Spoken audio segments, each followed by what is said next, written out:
And good evening, everyone. Welcome to Moffat on Money with the lovely and gracious E Train, who finally got her computer turned on and got her pillows aligned. So we're all doing much better.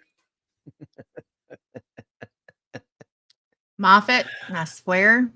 What? I'm just was saying hey to everybody and telling them we're glad they stuck around. Well, Because people I know get it's been a get while. upset. People get upset with that I'm in my bedroom on the first place. And secondly, I was like, shit, if I have a pillow that fell down. But now the microphone's in the way, so you can even tell because I was trying to fix. Clay was giving me hell before the broadcast. I'm sorry. Oh yeah, I've had people get bothered by my bookcase and whatever. And it's I like know. It's just coming to you live from the Jane. studios. Hello, Sky. Hello, Jane. Excuse me. How are y'all doing And tonight? It's Jane, good to see you. yes, it is. Good to see all of you. I've got a new screen here behind me because I haven't quite figured out the whole layout. Um, Jane, I still can't hear out of my left ear. I'm deaf here. Um, Even though I don't even know why I have this in because I can't hear anything out of it. Um, but thank you. Yes, the ear infection has been a mess. Clay has been very good at putting the drops in when my ear was completely swollen shut. He Yeah, literally, sort of I've never found a seen way. it. Never seen an infected ear where the canal was so swollen it literally shut. Had to try Mhm. to open it to get the drops down. That hurt. Yeah, it was. Even her earlobe was swollen. Looked like she was a boxer. You know how boxers get cauliflower ears? That's what the lower That's, lobes on her ear look like. That you say the sweetest she had things. she had taken up boxing. Yeah, I'm just it was pointing out it was bad. pretty. It was a pretty good. Yeah. It was a pretty strong ear infection. Yeah, so they gave me topical antibiotic drops and also oral antibiotics. So, but thank you. Thank you, thank you. What causes that?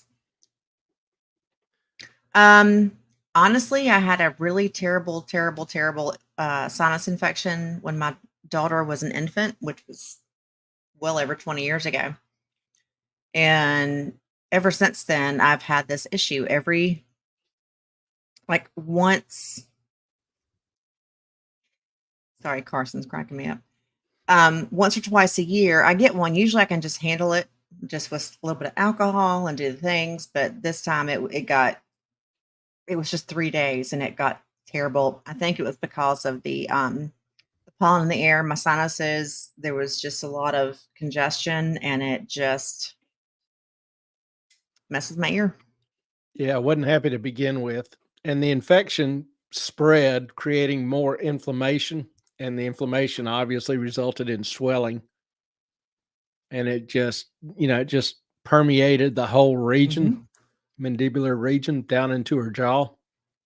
Oh yeah, it was hurting all the way down to about there. In my jaw, I couldn't chew anything that was even the slightest bit. Um, I'm looking for Clay.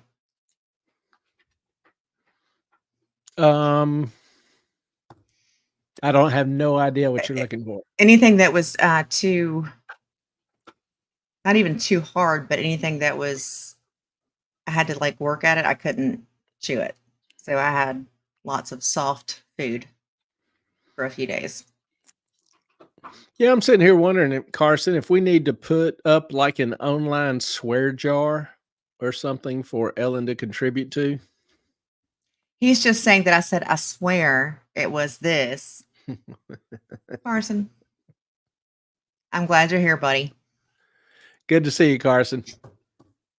And everybody else. For those on replay crew, we love you. I always try to give you a little shout out. We appreciate you watching.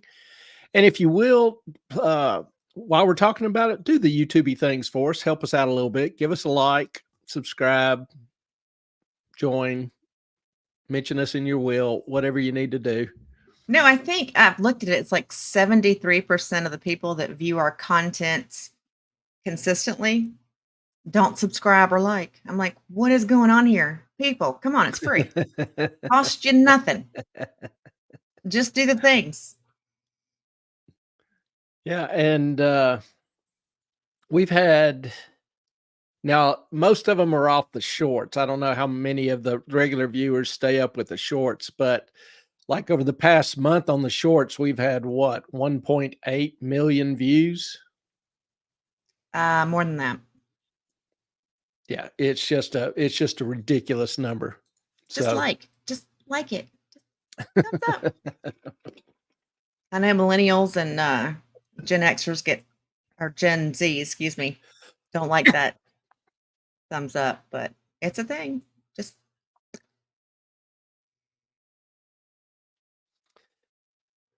well, hope everybody had a good week. It's been a good week around here. We got the air conditioner replaced finally. Took a couple weeks. And so Ellen is up in the studio igloo. it is now. Yeah. Yeah, It's my little enjoying the igloo. 60-degree temperatures. It's better than 85, which is what it was. It's cold as And hell. being a woman of my age. Going through your experiences. It was a little hot. So we can all be happy for Ellen because she is much happier.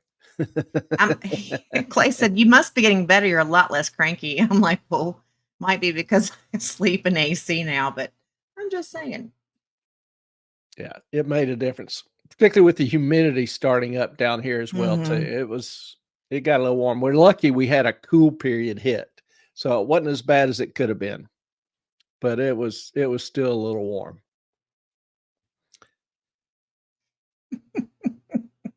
Turd. And thanks, Sky. That a lot of that credit goes to well, all the credit goes to Ellen. She's the one that does, a lot of the work on the shorts, screening them, editing them, searching for them, whatever. And she's done yeoman's work on that. So Thank you. we'll give her move my light down here. I feel like her due credit. doing this thing. Just so y'all can see me. I feel like I'm in the dark. I swear, I will get this all figured out, y'all. I promise. Maybe not tonight. WAP. We are professionals. We're working on it. Yeah, since we're relatively new to the broadcast medium and only have been doing this, a few times, we've still got some kinks to work out. Hey, we're less than 2 years into it. And the first few years were not that great. The first year and a half was not that great. So, but we're working on it. We're still learning. Speaking of Sky Ricky, can you do a banner while I talk about this? Yeah. Okay. So our lovely Sky Ricky has got a channel on Instagram, and it is at Dog Discussions. And it is pretty interesting. She asked people questions about why they have their dog. What is the best thing about having their dog, and anything they know about the breed, and would they recommend this breed to whomever? And if they wouldn't, why not? And I think that's really important because I know that when Tallulah had her babies, it was we turned down more people than we accepted because it's kind of you got to know who is going to purchase one of your puppies. Like, okay, this breed needs, at least ours, they need tons of attention. You can't leave them alone at home. That is not going to be a thing. If you can take them to work with you, that's awesome. If you can't and you're gone all day, probably not a good deal. They don't need lots of exercise. They are lap dogs by breed. But they have to have people around them most of the day. So that is there's a lot to know about different types of breeds. And it's a cute little channel. It'll just make you grin. She has some It is. cute little introductions there. Like She does, Melissa and said, it is a fun IG account. it is, and it makes you smile and it makes you giggle because there's a lot of heaviness in the world today, and every now and then we need a little bit of a giggle and just a smile. Yeah, it's just a happy and good thing. So y'all give her a little shout out, a little encouragement, and follow her on Insta if you're on Insta. Yes, If you're not on Insta, get please on do. Insta and follow her. Please do. Can you put that back up?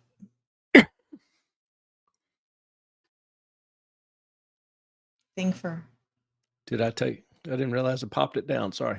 Oh, you didn't do the banner. I'll do the banner. If I can get my mouse back on my actual screen here. There we go. Isn't that showing right there? Yeah, but it's not a banner that stays. I got it. Don't worry about it. Okay. WAP again. Mhm. Who came up with WAP? I forget. Do you remember? I heard it on EDB at first. Okay. So it's carryover. WAP. We are professionals. Because we have been known to screw up somewhat on the tech, and the tech a couple times has screwed us over. So sometimes StreamYard does not play. StreamYard is what we use to handle the broadcast, and sometimes StreamYard does not play nice with YouTube. Anyway, Sky Ricky, great little Insta. Tonight, we talked about, the headline event is, should billionaires be outlawed? This topic kind of came up because I had a discussion with a faculty member a week ago who thinks that billionaires should not be allowed. Holds the belief that their excess money should be appropriated, quote unquote, for the good of others. This obviously made me think, and I thought it might make an interesting discussion, kind of a controversial one, and one with an increasing number of people sharing the belief. So I thought that would be a good night and maybe generate some discussion among y'all, because it is a broad issue. Now, we talked about on this show how many think the overall system is rigged against them. The poor and the middle class suffer, and the rich get richer. The powerful get more powerful. So, and I've pointed out several times that it occurs and how it occurs. So tonight we're going to go into a little bit more detail or depth about this phenomenon and examine the arguments for outlawing billionaires. First of all, got to note the struggle against the rich is not new. It's been the the premise of many through time, since even before medieval times. We're all familiar with the story, the legend of Robin Hood. And every time I think of Robin Hood, I think of the two movies, trying to figure out which one I like more, the Kevin Costner one or the Russell Crowe one. I was going to say, can you think of the other? I was like, I have no idea. Yeah, I mean, I love medieval movies generally. I love the genre, but The Princess Kevin Bride. Costner. Yeah, The Princess Bride is a epic movie. Kevin Costner is vastly underrated, by the way. The guy does good work.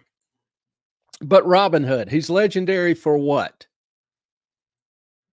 Taking from the rich and giving to the poor. Yeah, anybody that talks about Robin Hood is probably going to issue that quote. If you go online and search for Robin Hood, 10 different sites, all 10 had that quote. That saying, taking from the rich and giving to the poor, is as inaccurate as it is inelegant. What Robin Hood did, he actually took taxes collected by an evil and corrupt government and gave it back to the oppressed taxpayers, overtaxed by that same government. And if you think about it, that's not that hard to say. But it's always taking from the rich and giving to the poor, which gives it an entirely different cast. And no, Carson, Men in Tights was not the superior version. I was wondering if you're going to pick up on that. Yeah. And there's a lesson in that the message is everything. The soundbite, the cute quip, the cute quip, the heart and soul of all understanding nowadays. So it's hard to argue against the implications that the rich get rich, the poor get poorer, when that is exactly what's happening. But the implications, the reasons for that aren't always as easy to see or understand. And that's what we want to talk about or address a little bit tonight. Now, I would argue that most of the people I know of, such as Bernie Sanders, for example, the people that argue there shouldn't be billionaires. Why?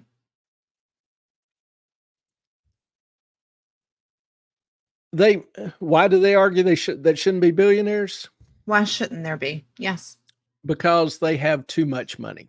They have money that they don't need, and it's unfair. The implication, the idea is that they have stolen from the poor, accumulated unto themselves, and as such, it's okay to steal it back from them, to take it back from them.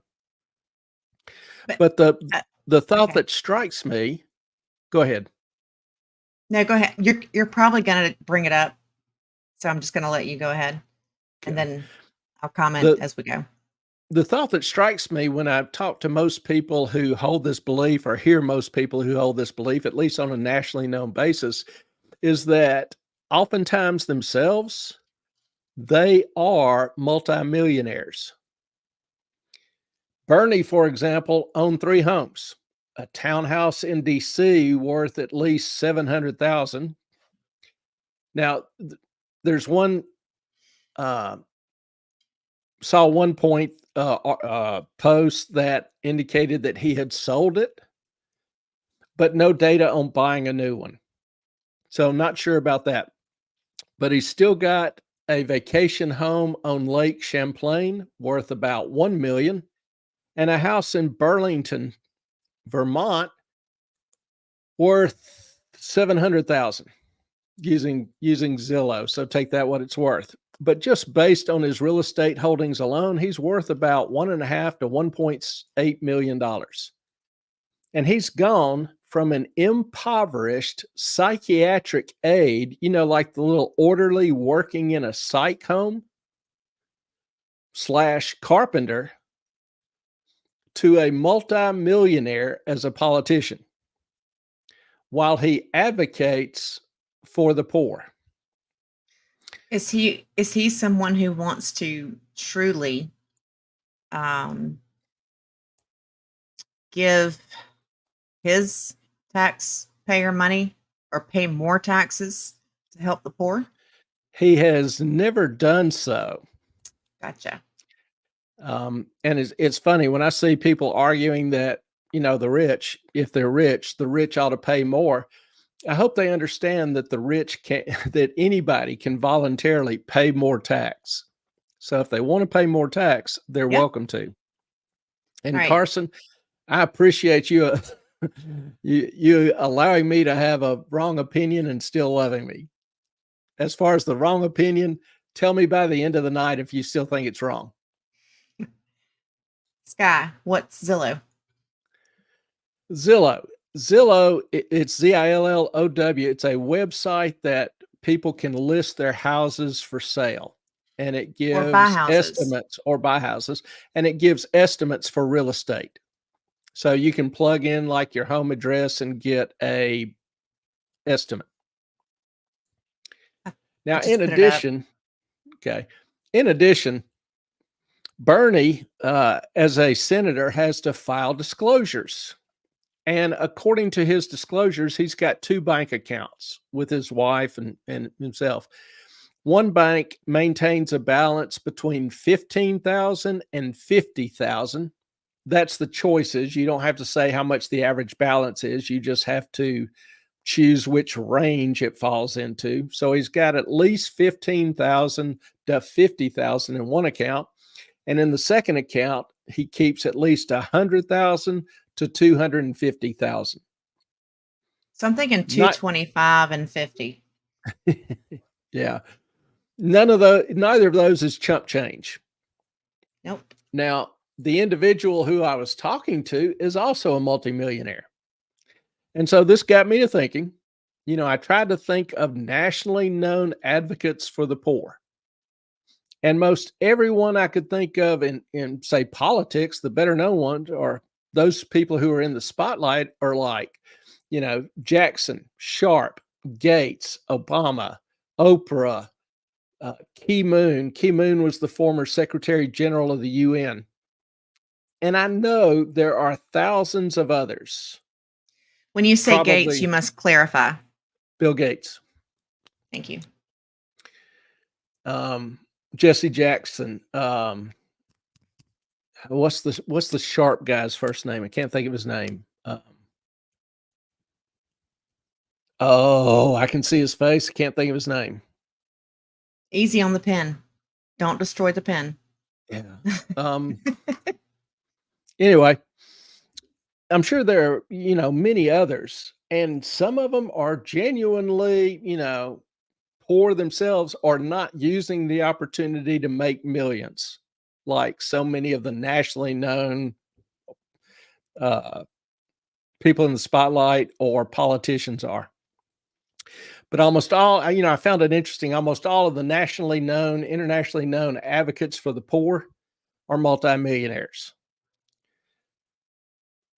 Now, let's just start off defining a couple things. What do we mean by the term poor? Reasonable What? people can somewhat. What do we mean by the term poor? Oh, it sounded like you said something else. I'm sorry. Sorry. And reasonable people can differ, but what I'm going to, basically use is the U.S. threshold, defined by the Census Bureau or set by the Census Bureau, which is about $14,380.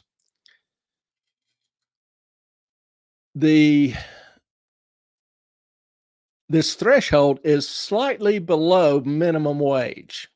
So if you have a full-time job at minimum wage, $8 an hour, you are not technically considered poor. But to me, more interestingly, how does that compare to the rest of the world? The world average income converted to purchasing power in US dollars is about $23,000 per person.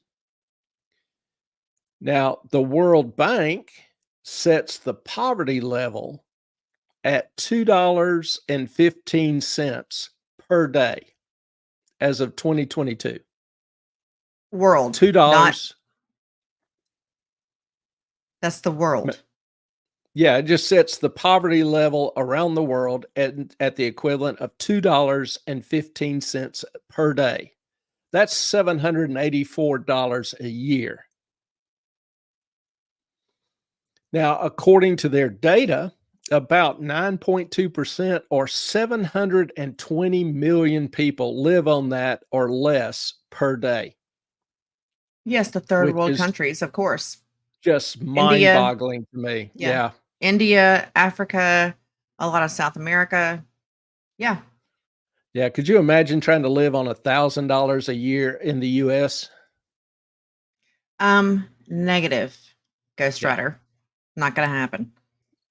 25% of the world's population live on less than $3.65 a day. Can y'all imagine? $100 a year. Because Yen Can y'all converted to US dollars in purchasing power. can you even imagine? I mean, that is beyond below poverty. That is ridiculous. And I think Clay, you and I both agree that people should be able to live under a roof, be warm, take care of their families. But They should have clean water. yes, they should be able to brush their teeth. They should be able to do all kinds of things. But when does that cross a line? When is that? I don't know what I'm trying to ask. I think you probably do, but That's all right. You know, it's data that surprised me. So I kind of halfway expect y'all to be a little bit surprised by that as well, because it was to me anyway, eye-opening. Not gonna lie. You know, we don't spend a lot of time thinking about the poor in this country. There's so much else going on, and even, you know, even on the show, we don't dedicate a whole lot of time to it. But, you know, this issue kind of brings it to the forefront. Should there be billionaires when you've got people, you know, living in this kind of poverty? Now, I thought about originally when I was looking up this data and the numbers, I thought about doing some estimate or some comparison of the ratio of the poor's standard of living to that of millionaires, multimillionaires, and then comparing that of multimillionaires to billionaires. My thinking was to try to show the gap between the poor and millionaires, which is probably far, far larger than the gap between millionaires and billionaires. So to have millionaires complaining about billionaires, to me, is ironic at best. can I give a little bit of Sure. maybe, I don't know, perspective on this? So I guess you guys now as a hairstylist for 14 years.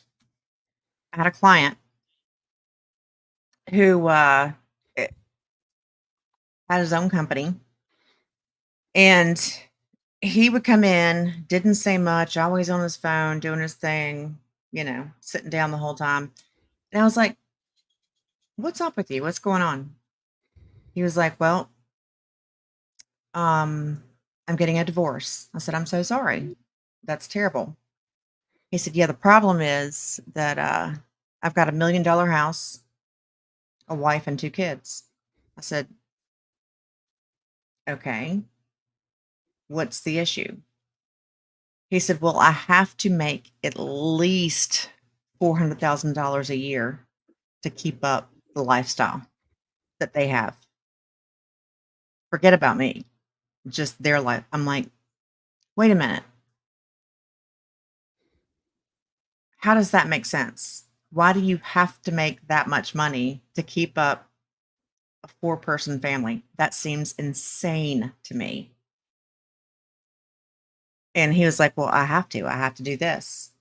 He ended up getting an attorney that his soon to be ex wife encouraged to do. It was one attorney, 2 people. He ended up paying $8,000 a month in child support, not including alimony. It was like 12 grand a month. And I'm like, people, they don't have to have the $1 million house with the 5 bedrooms and the things, right? They don't have to have the memberships to the country club. They don't have to do every single thing that they're used to. No, just say no. He got screwed in the end, and is pretty miserable right now. But anyway, I just think people need to, it's okay to have all the things, but realize if you are having to pay every single dollar to pay those things, because there are poor people who are rich. Does that make sense, Clay? I've seen them. Yeah, and it is sad to me. I have a hard time saying they're poor, but I get the idea. Yeah. I mean, they think they're poor, but they're rich. But when I'm talking about, millionaires complaining about there shouldn't be billionaires, to me that kind of begs the question, are these people really advocates for the poor? Or are they just virtue signaling and using that message to try to elicit political support or, I don't know that it's gain either. social influence? I think they believe their lifestyle and how they live their life, that has to be maintained. They don't know what it's like to not to. Well, Bernie Sanders, when he's sitting there arguing there shouldn't be billionaires and he's a multimillionaire, I just have a hard time believing that he's sincere. Oh, he's To not me, sincere. it's more virtue signaling. Absolutely. It's like he wants to be seen as caring while not actually caring. You look at his tax returns and his charitable contributions, or if they have public documents, look at their charitable contributions. Most of the times, you'll see very, very little. Now, I am not judging anybody's heart or motives. I No. can't do that. I can't read or see their heart. That's not my purview. But I can see their actions. And commenting and describing those is fair game. So my Yep. question is always, does their conduct match their speech? Secondly, if they advocate actions, what are the actual consequences to the poor of those actions? I've said several times, and I'm real big on ideas have consequences. And most people are obsessed with the glory of their ideas. How well do they sound and how good intention do they sound? And give very little thought to what the actual consequences are. But it's Yep. the actual consequences that people have to live with. Melissa, they're just jealous they're not the billionaires. Absolutely. I can't disagree with that. It's if you look at what they say versus the way they live, knowing what they know, it's hard to argue differently. Now, Especially when it's an addiction. Okay. Especially when you grew up poor, you get some money, you get a little more, you get a little more. You come to the point that you can pretty much have anything you want and you can't stop. I want more money. I want to do more things. I want to buy more things. I want to, and I think money can be an addiction as just like shopping or drugs or alcohol or whatever. They can't no doubt, stop. money can be very addicting.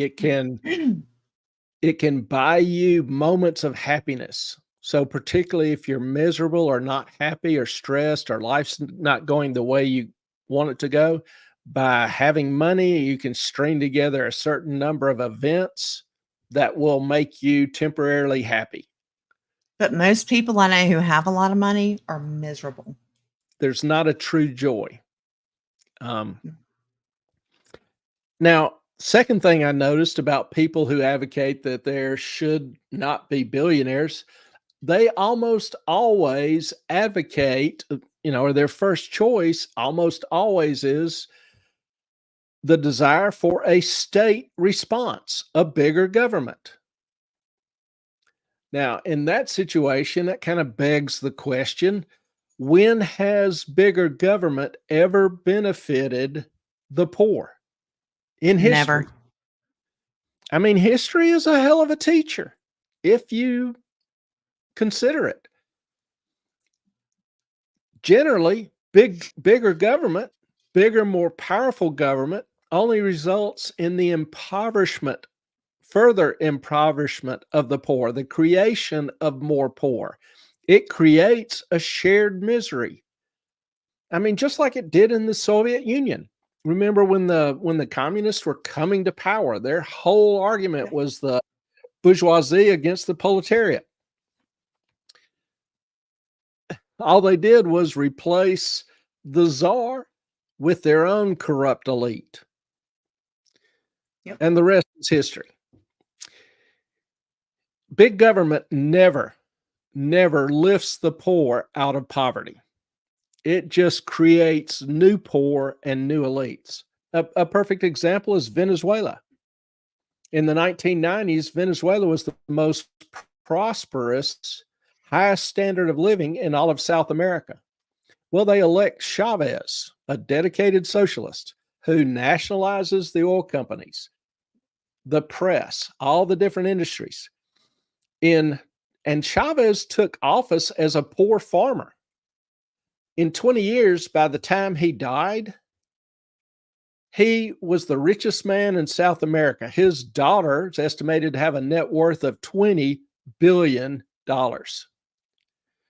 Venezuela, a few years after his death, ran out of toilet paper, ran out of food. People were eating their pets.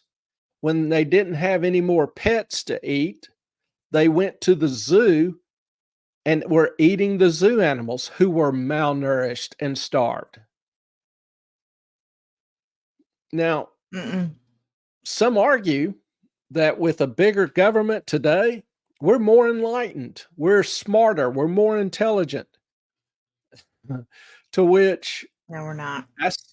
I simply point them to Governor Newsom and California. Sorry, Melissa. Sorry, yeah, Melissa, this is not directed at you, but Newsom's got some interesting things. Now, one of them, a year ago, our beloved Governor Newsom set out to create a housing program. He was going to. You know, if Melissa says anything about that, then the IRS will come after her like they did Dave Rubin when he said something against Newsom. So, Melissa, we love you. Well, Newsom's, in March of 23, I don't know the exact date, but he promised to build 1,200 small homes for the poor in the 3 major cities. Here's where he makes the promise. And so what we are doing is we're deploying these 1,200 plus units. You can see these units are not just in every case for one individual, multiple individuals in these units. We're hoping to get them constructed in a matter of months, not years. Oh, geez.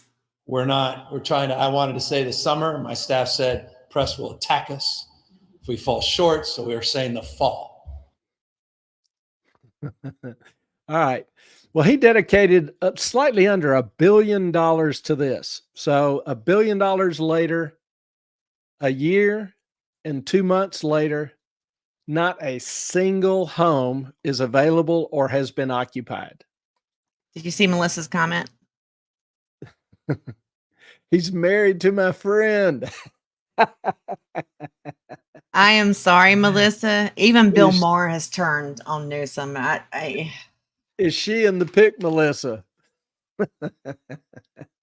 I did not know that. Like I said, she can't say anything. She's good. We love Melissa. She's a wonderful human who totally supports Gavin Newsom. Absolutely. And, Gavin may be a great guy. I saw some commentators said, look, the dude has great hair. Which, okay, got to give him credit for that. But his she's pretty. But his policies are fair game. His policies are fair game. Over the past 5 years, Newsom has spent $24 billion on his self-proclaimed programs to reduce homelessness or to prevent homelessness. I thought he lost that money. Well, a lot of it they can't account for. Interestingly, the state auditor says of the 30 programs that have received funding, only 2 have experienced some success. Others can't even be audited.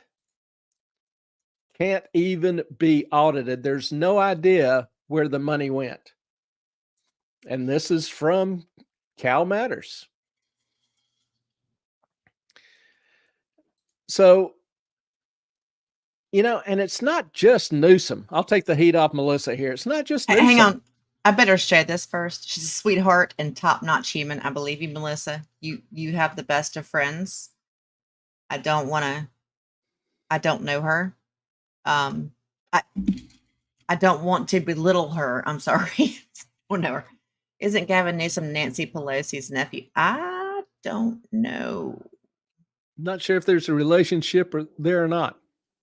But like I say, Jane, if Gavin, you got something, let us know. Yeah, Gavin might be a great guy. I don't know. I'm just talking about the policies, which, Bill Clinton, he's a guy I didn't agree with on everything, but I'd enjoy the hell out of having a scotch with him or a beer. He'd be a fun guy to sit down with and have a beer with. So, I can like the person and you can like the person. Doesn't mean you have to agree with all the policies. Correct. And these things that I'm mentioning are easily verifiable. And I encourage y'all, if you doubt what I say, go look it up, search it out. And if I'm wrong, correct me. I'll amend my opinion to the facts. Always. But, and we love to talk to people, have an actual conversation, discussion with people who disagree with whatever we say. Absolutely. It's much better to have a conversation than to just than a confrontation. Yes, thank you. Now, and like I said, it's not just Newsom. This has been the pattern of big government ever since big government was created. I mean, we can look at our own federal government. Ever since the New Frontier started.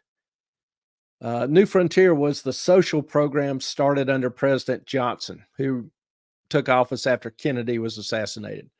Now, he gave birth to a lot of federal social programs, such as the SNAP program, Medicare, Medicaid. And since that time, looking at the fruits of the program, we've only seen more poor created, upward mobility, the poor moving into the middle class, which was happening at a good rate, has ground to an absolute halt. We've never had poverty from generation to generation. Now we're having 4th and 5th and 6th generations raised on welfare. Sorry, bug. Single motherhood rates have exploded. Healthcare has become far more bureaucratic, less transparent, more complex, more expensive, higher cost with worse service. I mean, how many people can really say that, if you're not a politician, that big government has benefited them? Remember it doesn't. Yeah, it's certainly not a common or widespread event. Mm-mm. I mean, look at healthcare. In the 50s or 60s, doctors made house calls to the really sick. House Even the calls not in the 50s, really sick, but children or whoever couldn't easily leave their home. Yeah, in the 50s, about 40% of their practice was visits outside the office. They lived in the neighborhoods of their patients. Medicaid comes along and teaches them economic efficiency, which I am not always necessarily opposed to, but they found out that by staying in their office and running an assembly line through there, that they could become rich. They could become rich by treating the poor. Instead of doing it pro bono, they could charge Medicare. So they began the assembly line, and even the very sick, the uber sick, had to come into the office now. Now, fundamentally, there is a problem, has always been a problem with large government, with government spending and programs. And despite whatever the stated goals of government are, of the politicians, whatever the politicians promise, government spending is oftentimes not allocated in a way to achieve the goals. How do politicians allocate funds? Do they give it to the people with the best ideas, even if they're political opponents? No. No. That has zero to do with the allocation of money. The money generally is allocated to political cronies, people who Lobbyists. support them, people who lobby and contribute to their campaigns. I mean, there's a reason why politicians start poor and then become rich themselves. Not Nancy Pelosi rich. You know, even as they allocate government funds to political cronies, oftentimes the cronies will, let's say, reallocate some of those funds back to the politicians to ensure their future political success. You know, and this type of arrangement rarely, if ever, helps the intended targets. Hey, In the Clay, long run, it ends up hurting them. you do me a favor. Sure. Can you turn the air down or up, whatever, up here? I'm getting a little cold. The igloo is Igloo having is a its effect. little bit too chilly. I just turned all my fans off and I'm like, I'm still chilly. Y'all, I'm sorry. I'm menopausal crazy woman.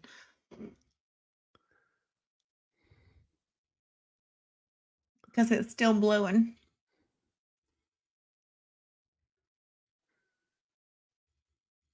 Might put on a coat. Just funny. Yeah. Sorry about that. That's all right. Oh, Jane, it's Governor stopped. Gassam's. Did that stop it? Yeah, you're welcome. Jane, Governor Newsom's aunt, Barbara Newsom, was once married to Ron Pelosi, Nancy Pelosi's brother-in-law. Barbara Newsom and Ron divorced Huh. in 1977. Small world. Interesting. Well, there you go. Gavin Newsom, Well, Barbara Newsom. keeping it Pelosi. all in the family. Of course, why not? So my point is that government spending, even massive government spending, doesn't really go to the objectives identified in seeking passing or support of the bill. The money doesn't end up creating a lot of jobs. It doesn't create innovation. It doesn't create competition in the field. It simply enriches those already vested in the system. It simply is allocated to those who are in favor, giving them more strength, more power, more influence. Now, looking at the advocates' actual concerns with billionaires, many of them often point out that it's inherited. Well, first of all, let me ask, in terms hell of no. the spending, anybody have any questions? Does that make sense? Yeah. I was gonna that I was listening problem. to Go something ahead. about this today where people who have lots of generational wealth, it's usually gone in the second, third generation. Mm. To make it last past the third, fourth, fifth generation is like 12%. Beyond that, 3%. Like it doesn't happen because the ones who inherited the first generation spend the hell out of it. I mean, I have witnessed this through my own experience. Not, I wasn't a part of it, but it was someone whom I was married to, their kids who had like all the things, and they were third generation and they're fighting over the money. It's silly. Yeah, you know, the idea, the public notion oftentimes is that billionaires inherit their wealth. So let's look at that. Now, this is a list of today's, current as of today, of the top billionaires in the world, top 15 billionaires in the world. Now, if you look at the list, let me see, can I swell it up a little bit?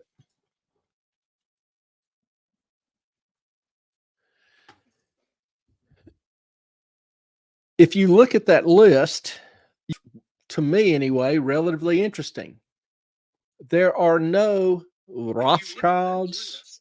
Shit. There's Ellen swearing again. Where's Carson? This swear jar. There are I no apologize. There are no Rothschilds. There are no Vanderbilts. There are no Rockefellers.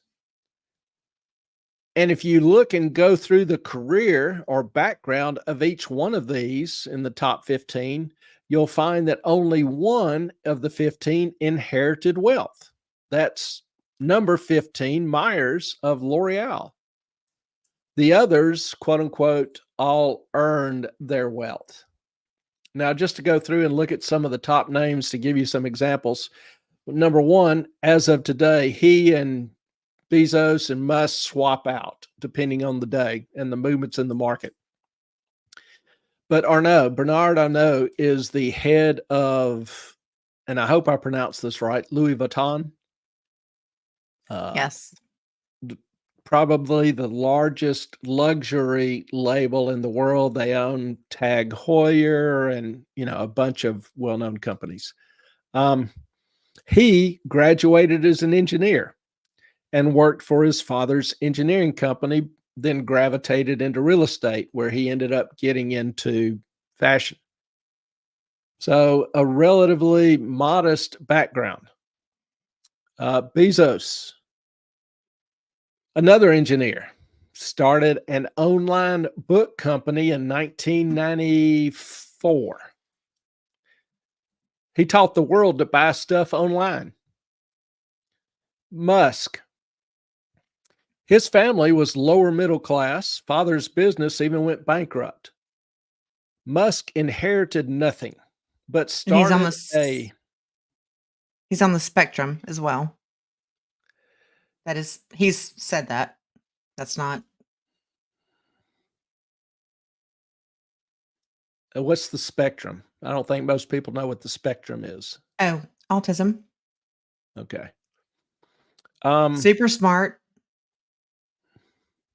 So Musk inherited nothing, but he started a software company that produced city guides. Company was later bought out by Compaq in 1999. He then founded X.com in 1999. That company became PayPal. That's right. And PayPal was acquired by eBay 2 years later for $1.5 billion. Musk then founded SpaceX and invested in Tesla. He was a very, very early investor in Tesla. And, the Tesla people started attributing to him as being a founder, even though he technically wasn't there on the first day, but he got in it very early. I mean, Musk, he innovated electronic payments, electronic vehicles, rebirthed the U.S. space industry and space travel. I don't know how many protected jobs, free speech. I don't know how many jobs that all created, but it's a bunch. Mm-hmm. Well-known, much loved Zuckerberg coming in at number 4 today. Hang on. He stole that. Let's not even go there. He stole Well, it.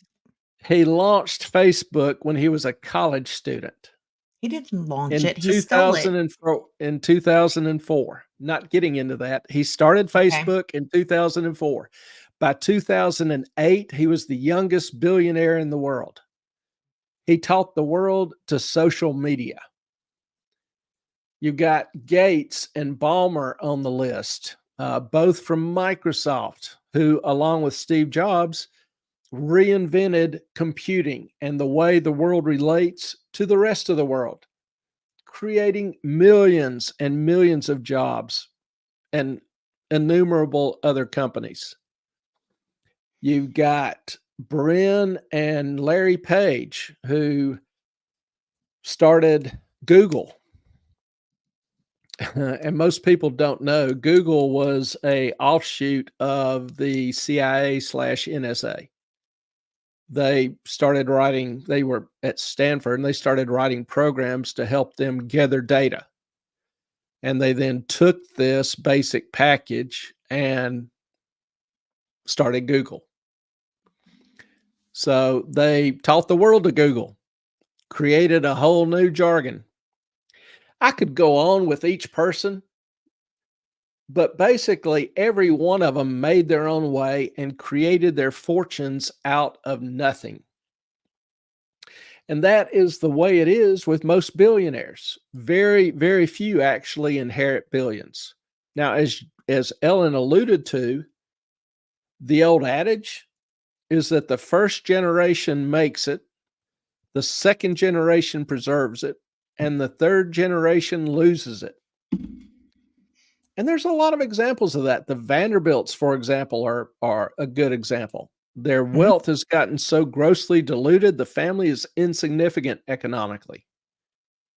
I think the largest inheritance in that family has been to Anderson Cooper, who is a Vanderbilt, and he I heard that received as well.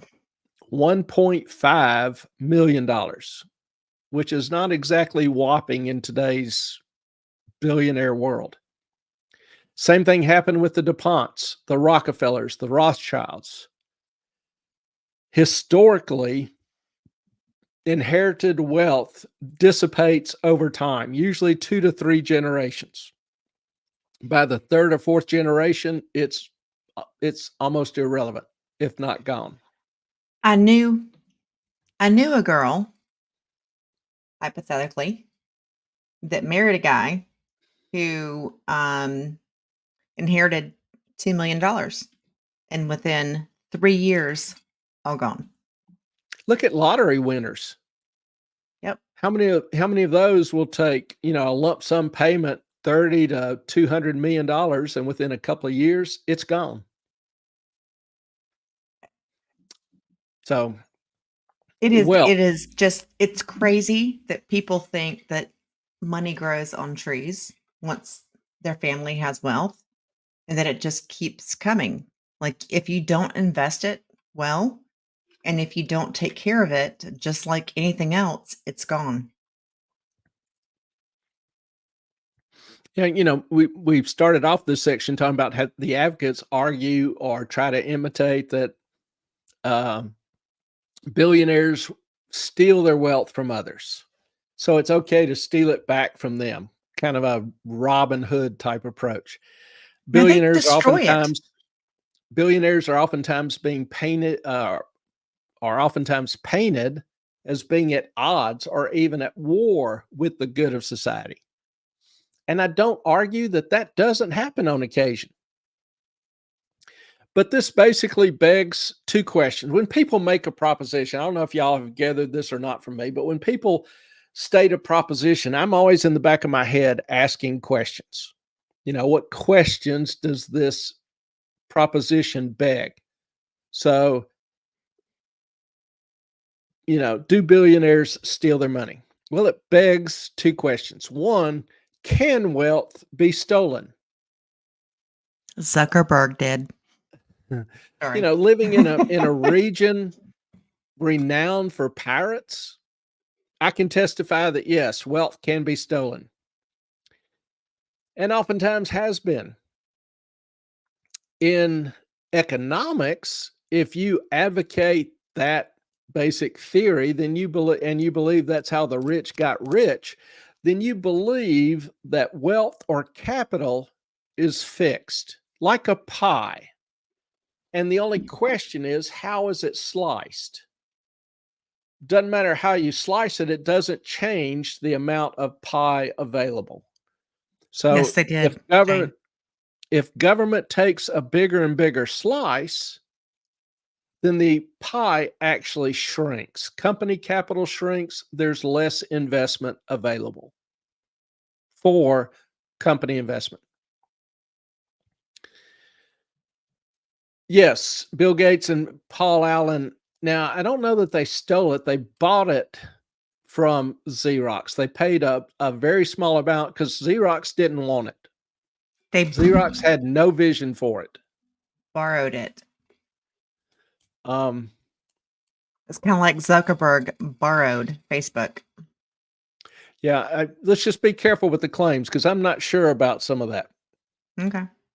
I know it's contested, but just because it's contested doesn't mean that All right. it's true. Nothing that I say here is a view No. of Moffat on money. Legally, it is just my opinion and my opinion only. Yeah. Fair? Zuckerberg's Okay. former roommate alleges that he stole it. That's true. Now, the actual details, I'll leave that to the lawyers and the courts to work out. So, yes, wealth can be stolen. And if it does, particularly if it's by the government, then that hurts capital investment in a nutshell.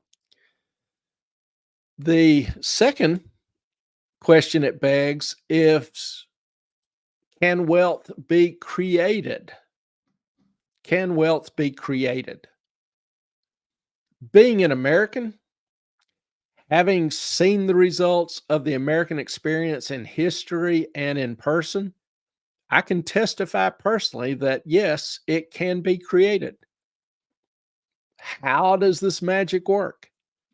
Well, in an economic model, innovation and capital and labor, capital being money, savings, cash, refer to it as capital, those have a value. Think, for example, of a tree. And that tree may have some value at producing nuts. Maybe you can sell the nuts or apples. Maybe its value is producing pollen or sap. I don't know. But with a person's labors and capital, that tree can be used to build a house, in which case its value becomes far greater. So the money that flows to the builder who owned the tree originally is greater. That's a creation of value. Creation of value is experienced by farmers who take their labors and seeds and use them to grow crops, which they can then sell for a higher price. The pizza company owner that converts those crops into pizza, along Don't with start the talking about machinist, pizza. You're going to make me along with hungry. the machinist who made the oven and the tables, along with the delivery boy who brings it to your door. Each one of these adds value. And you understand the added value of the delivery boy if you use DoorDash. Those rates have gone through the roof. Anyway, so each one of those adds value along the way, resulting in the final production at a price consumers are willing to pay. So Steve Jobs, Bill Gates, Brin, where do they get their billions from? Well, Jobs and Gates, they created a box that improves your life that most every one of us now relies upon. It's to the point, that industry has grown to the point where millions are now employed in manufacturing, selling, maintaining, servicing, whatever, these products. Jobs was obsessed with producing products that he thought people would want. I mean, who thought they would want a iPhone before it was created, or an iPod or an iPad? I remember using, the regular cell phone and a Palm. Palm was the calendar and contact list. Never really thought, hey, I could just cram these two together and make a whole new industry and make $1 billion. Well, Jobs not only thought of that, but he thought of doing it with a much cleaner, simpler interface and all the other things that came along with it, music player, etc. He wanted to design and build something that he thought the consumer would see as adding value to their life. It Fair wasn't a enough. product the consumer knew that they wanted. Jobs thought the consumer would want it. He knew that if he designed it correctly, built it correctly, that sales would follow, and they did. And he didn't make the cheapest thing he could. Almost everybody that buys an iPhone, iPad, iPod, whatever, had cheaper options available, but they bought the Apple product. So, Jobs risked a lot of capital from Apple, even some would say the future of Apple. He went against his CFO's advice in terms of manufacturing cost. He went against engineers and designers, demanding that the product fit his vision. How did he become a billionaire? He created value. He created something nobody wanted and made it so damn attractive, everybody wanted it. He had an idea that he loved and wanted to do. It's just like many of our viewers want to take or make or build something because they love it and they believe others will. Sometimes it works out. Sometimes it doesn't. That's how we started. I was like, why not? Yeah, this wasn't something I thought of. This is really Ellen's vision, My baby. brainchild. Your brainchild. And I, honestly never thought about it. And, I knew several people that sank their retirement funds into businesses, starting a business in 2018, 2019. The economy was going strong. Everything looked good.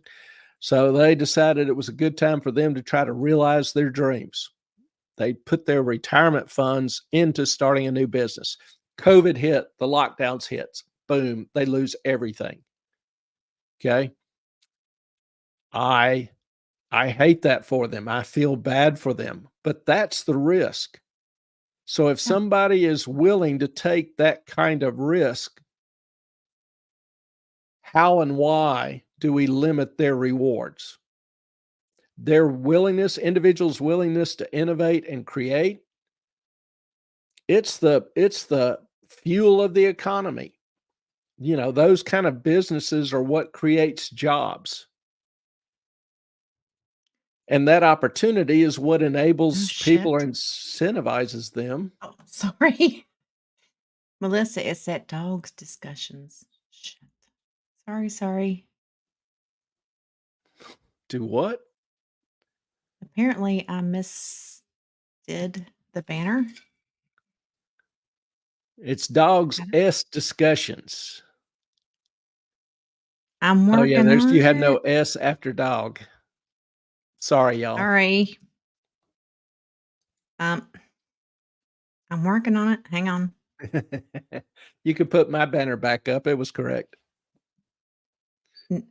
Well, but you can't do both. All right. I do apologize. Dagnabbit. All right. Enter. And then do that. Well, just in case anybody wants to know. Show me the money!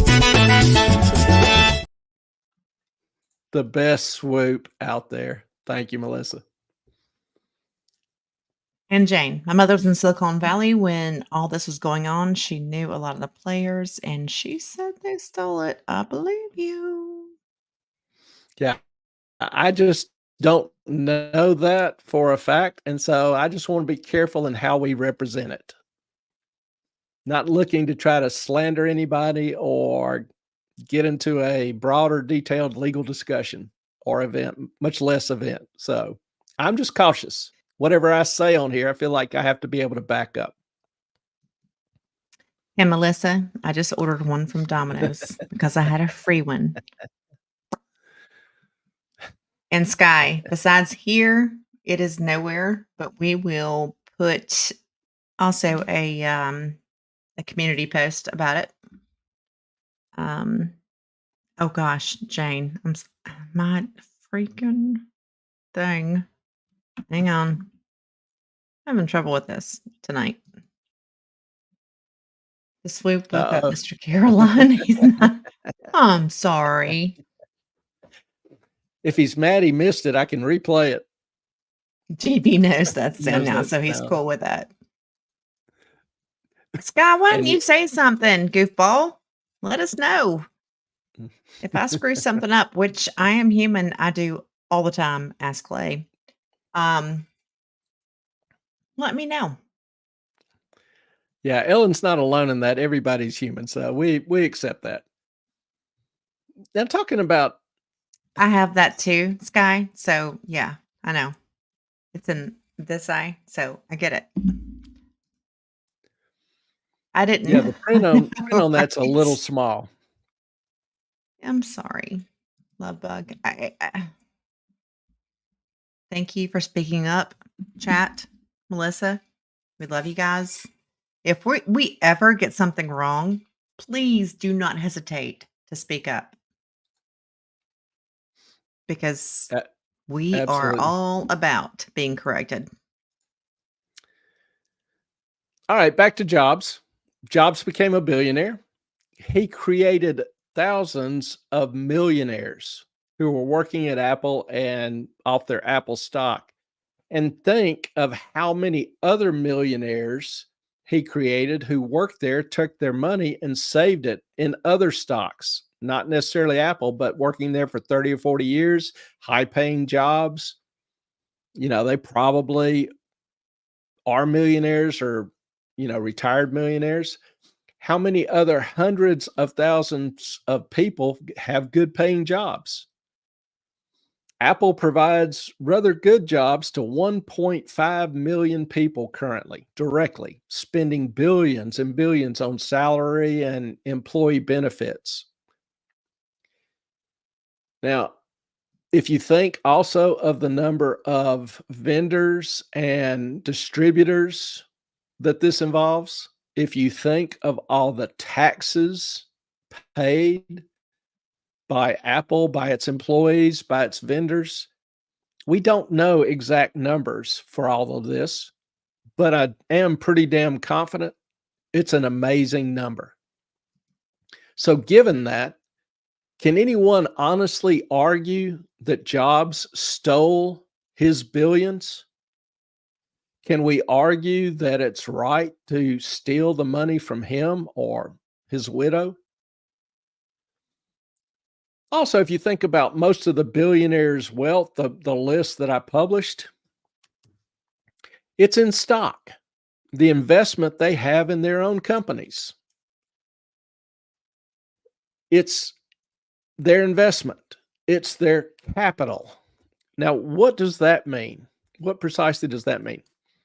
Well, individuals are referred to by economists as surplus units. Businesses are known as deficit units. And these terms arise from the surplus of capital, money, or the need for capital by each. Households historically earn more than what they spend, so they save the difference. They have a surplus of capital, of course, excluding the last few years. Businesses, on the other hand, spend more than what they earn in trying to develop new products, new plants, develop new markets, whatever. So they need capital. They are a deficit unit. And the stock market exists to try to make that transfer between the surplus and the deficits as smooth as possible. That's why we have stock markets. Now, understanding the reality of all this will help you understand the reality behind surplus units, why we need surplus units. We rely on that capital, that surplus, to build the factories, to do new research for new products, to manufacture new products, to meet the payrolls, to increase the hiring, create new jobs. If the capital is removed from the surplus units, in this case, billionaires, if it's taken by the government, would it be reinvested efficiently? Would the money be put to its highest and best use? Remember our earlier discussion of Newsom and California? Well, what would happen to the economy as a whole if capital was taken out of the market, if companies had less access to capital, and it was given to government officials to allocate? Does anybody really believe and think? I think Ellen is sneaking in here. I'm waiting on my pizza. It's going to be here in a few minutes. Anyway. Does anybody really believe that that would improve the economy, or particularly in the long term, improve the wealth of the poor? I mean, take a look at California. Melissa, close your ears. I'm going to talk about California He's going again. to shit on California again. That's what he's saying. We do love you, Melissa. Remember the California high-speed railway project? Oh, Nancy Pelosi's tunnel. It was originally expected to cost about $12 billion. And then when it was approved in 2008, it had risen to $33 billion. Well, it's 2024, and it's nowhere close to being completed. Estimates now are $128 billion. Not even one segment of the rail line is complete, Hey, operable, or near it. inflation's a bitch. Yeah. And there, best of all, there is still no timeline for completion. Now, the routes through the mountains haven't even been surveyed or tested. They have no idea what exact route they need to take, or what they'll run into, or what will be required in building the tunnels. You got to do some of these comments. Once they start stealing it from the billionaires, it'll just roll. Next. Yep, it will. You always start with the least favored, and then you can incrementally add to it. My fear is when they take from them, they'll start taking more from everyone else eventually. Yep. And we're actually going to talk about that briefly. And poor Melissa, we got no. I'm sorry, love. Yeah. We love the hell out of Melissa, and she is an incredible mom to the legendary Green Bean, who, if you haven't seen Green Bean, Here we go. allow me. Show me the money! That was Green Bean. He the best. Green Bean is kind of a star. Melissa just she ensures that Green Bean lives a very active, full, and exciting life. And Okay. she's talented Mhm. enough to videotape it and turn it into rather interesting videos. I mean, Green Bean, I think, has had more experiences than I have in my life. It's just Green Bean is just the ultimate GB. Green Bean is a legend on the show. Jane, what about the fault lines? Do you really want to be underground when there's an earthquake? Not in California. Hadn't even thought about that, but there's some major fault lines. It's not just like a little tremor that's going to happen one of these days. And we have some on the coast here. We've had earthquakes in Virginia and North Carolina in the past 10 years, which Yeah. is a little strange. It's uncommon. Yeah. It needs a billionaire. I'll be honest, I don't think he could live a better life than what he's living now. He can't. It's just, yeah. Melissa takes care of this beast exceedingly well. She has got a great heart. Oh, It's on its way. I gotta go turn the lights on. Y'all talk to me in the pizza. Y'all gotta move. The pizza is on. Pizza is on the way. All right. While Ellen gets his pizza, her much loved, long desired pizza, we're going to talk about what could help the poor. My point in this discussion really so far is one, I don't think most billionaires are stealing the money. I think it is created wealth. Two, I think taking the money from the billionaires would do much harm to the economy and to the poor particularly. I think it would hurt and injure them greatly, particularly over the long run. It would seal their fate as perpetually poor. So what could help the poor? You know, I hate presenting problems without at least some attempt at, you know, things that would work. And again, history is instructive. Now, and all of these are just my opinion. But behind this opinion is having 40 years of having this face kicked in, oftentimes thoroughly. What could help the poor? First of all, you've got to kill inflation. Inflation is a hideous tax on the poor and the middle class. It's created because it allows the government to spend more and more, obviously and always in the guise of helping people, while the inflation generated by the massive spending utterly destroys them. So government's going to help you by destroying you. With the increase in federal spending over the past 3 or 4 years, how many of you can say that you're living a better life now? I would take a wild guess and say the vast majority could not. The poor simply can't work enough jobs. We've got record number of people working 2 or more full-time jobs, record number working 3 jobs. There's only so many jobs you can work. You can only get so much of a raise.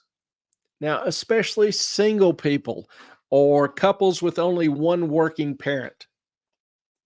It's a system that piles on hardship after hardship.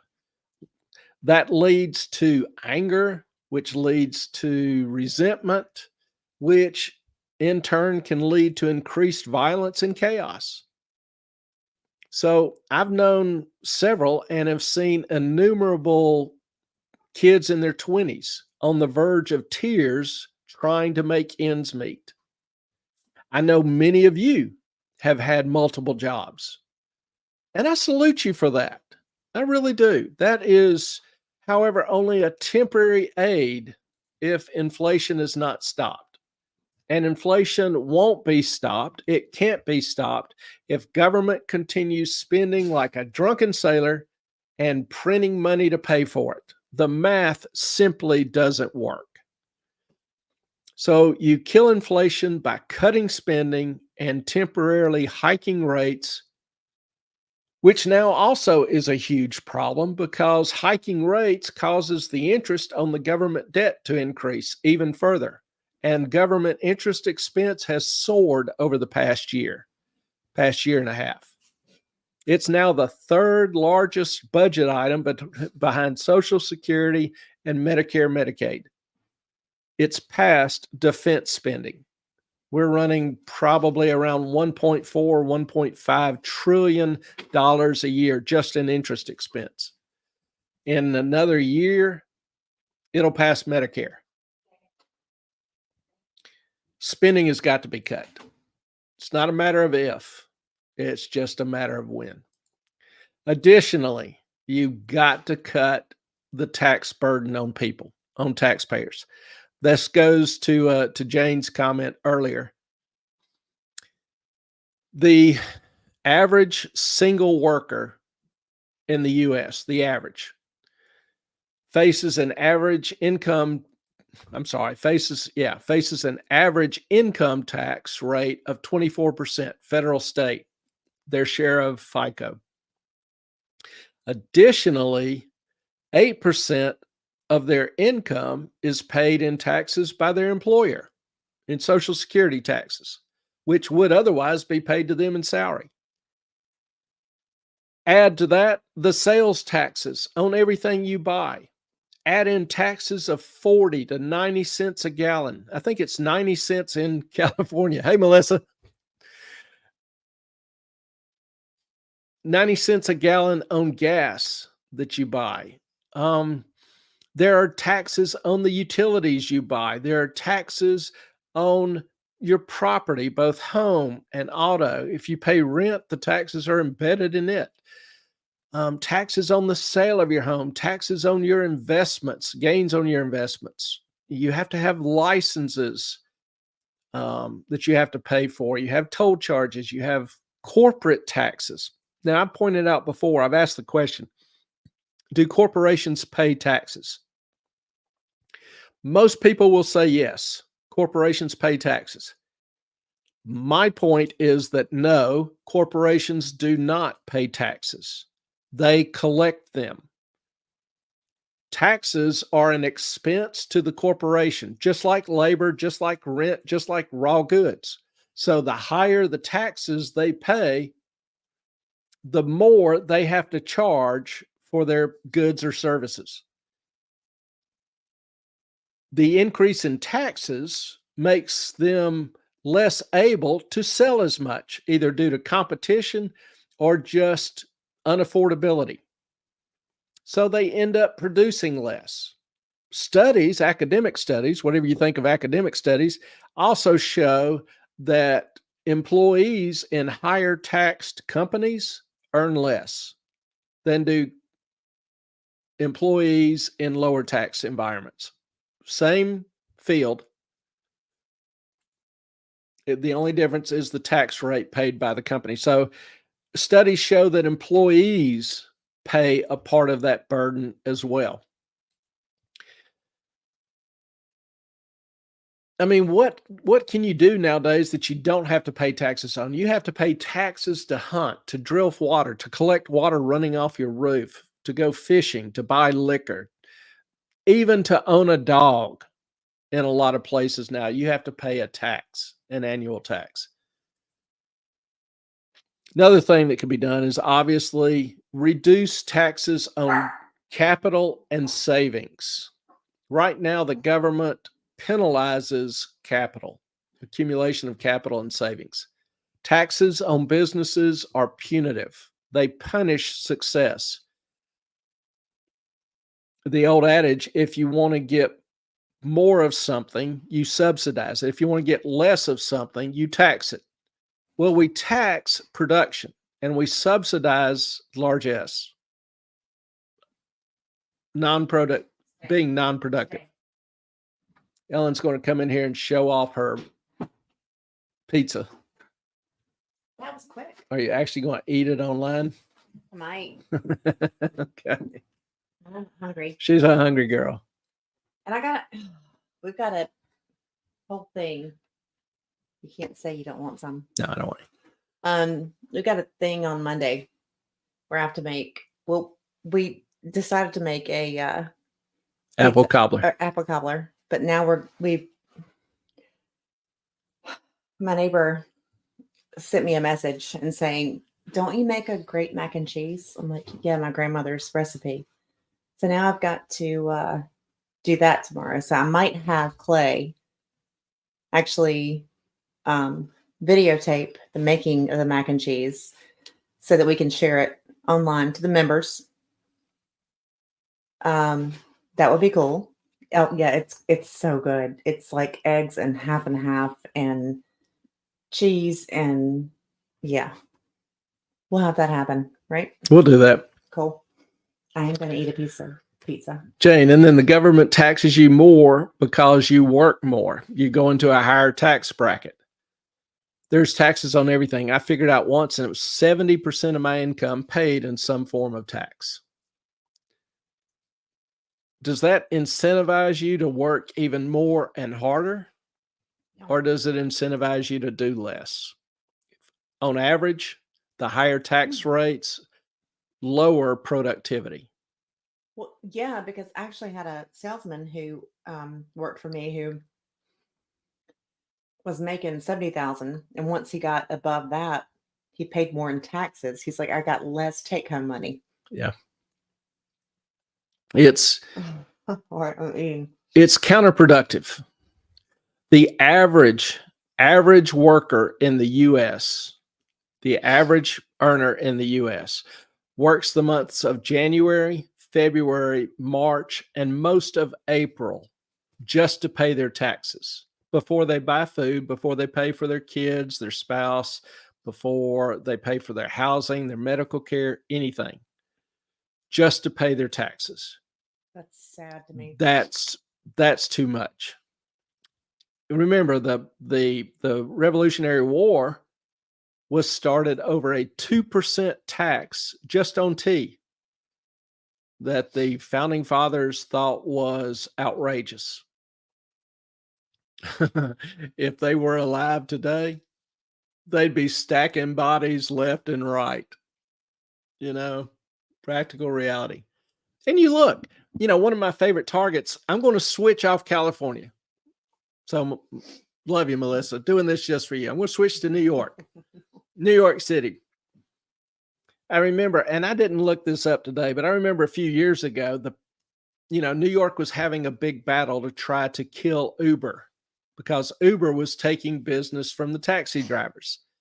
Well, looked into that a little bit, and taxi drivers have to have a medallion. Remember, I talked about licenses earlier to do anything, start a business, run a business, put in a new toilet, whatever. You have to have a license, a permit. Yeah. Well, Yeah. Interrupt. I believe you just did. Go ahead. I'm sorry. No, Okay. you're good. No, as a hairstylist, we get, as many of you know, I was one for 14 years. We get evaluated by the state twice a year. 2 times a year, they come in and they make sure that we are following all of the state regulations. As a doctor or a veterinarian or whatever, they don't get anyone to come in unless there's been a complaint. Excuse me. And I think that's freaking odd that no one's overseeing what you're spending. You said regulatory agencies. For doctors and veterinarians or whatever, they're not coming in and checking on what they're doing, how they're performing their practices, etc. But hairstylists, really? We're the biggest issue? Okay. Go ahead. Sorry. There's a moral in that story. I'll figure out what it is later. Sorry. But the license to run to operate a cab in New York City, the medallions, were going for $1 million a few years ago. You're kidding. So if somebody just, came on hard times and wanted to offer, taxi service to people in their neighborhood, friends or whatever for some extra money, they couldn't do it unless they paid $1 million. It's anti-competitive. And that's why the city wanted to kill Uber, because it was hurting the taxi business. And, the taxi drivers were having a harder time making ends meet because they had this medallion they had to buy. Now, there was also, I remembered a story about hot dog stands. And this was years ago. I don't know what the current state is, but years ago, this one guy was trying to get a hot dog stand and get permitted. He said in his recounting, and he listed, a lot of the departments, that he had to go to 200 different departments, some of them repeat visits, to get all the approvals, all the permits, all the licensings, all the inspections, whatever. It is hot dogs. Now, yeah, just to sell hot dogs. Yeah. So I looked it up today. What's the cost of a hot dog license? And depending on where you locate in New York, they sell spots. Depending on where you locate, licenses can run up to $400,000 for a hot dog cart. $400,000 for a hot dog cart, the little thing you push and sell hot dogs out of. $400,000. That's not okay. Taxes that people don't consider, for example, would be regulatory issues. Regulations are a hidden tax. They increase your cost of doing business or make it less profitable. It's imposed by government. It's a tax. It's just stupid. Michael Cohen. Michael Cohen was taking loans out against his medallions. Isn't he the attorney that Yeah. was for Trump? That That was for, was against, was for, then against. Yeah. and now is just completely screwed himself. I'm sorry, I'm eating online. I'm hungry as hell. Sorry. Melissa, these food carts in LA cost like $30K, and that was 5 years ago. You know, you got to sell some hot dogs. I was, following up on the hot dog thing today. How many can they sell? A cart in a good position can sell 600 to 800 a day. So But they're hot dogs. $600. I mean, 600 hot dogs at $5 a piece is $3,000 a day.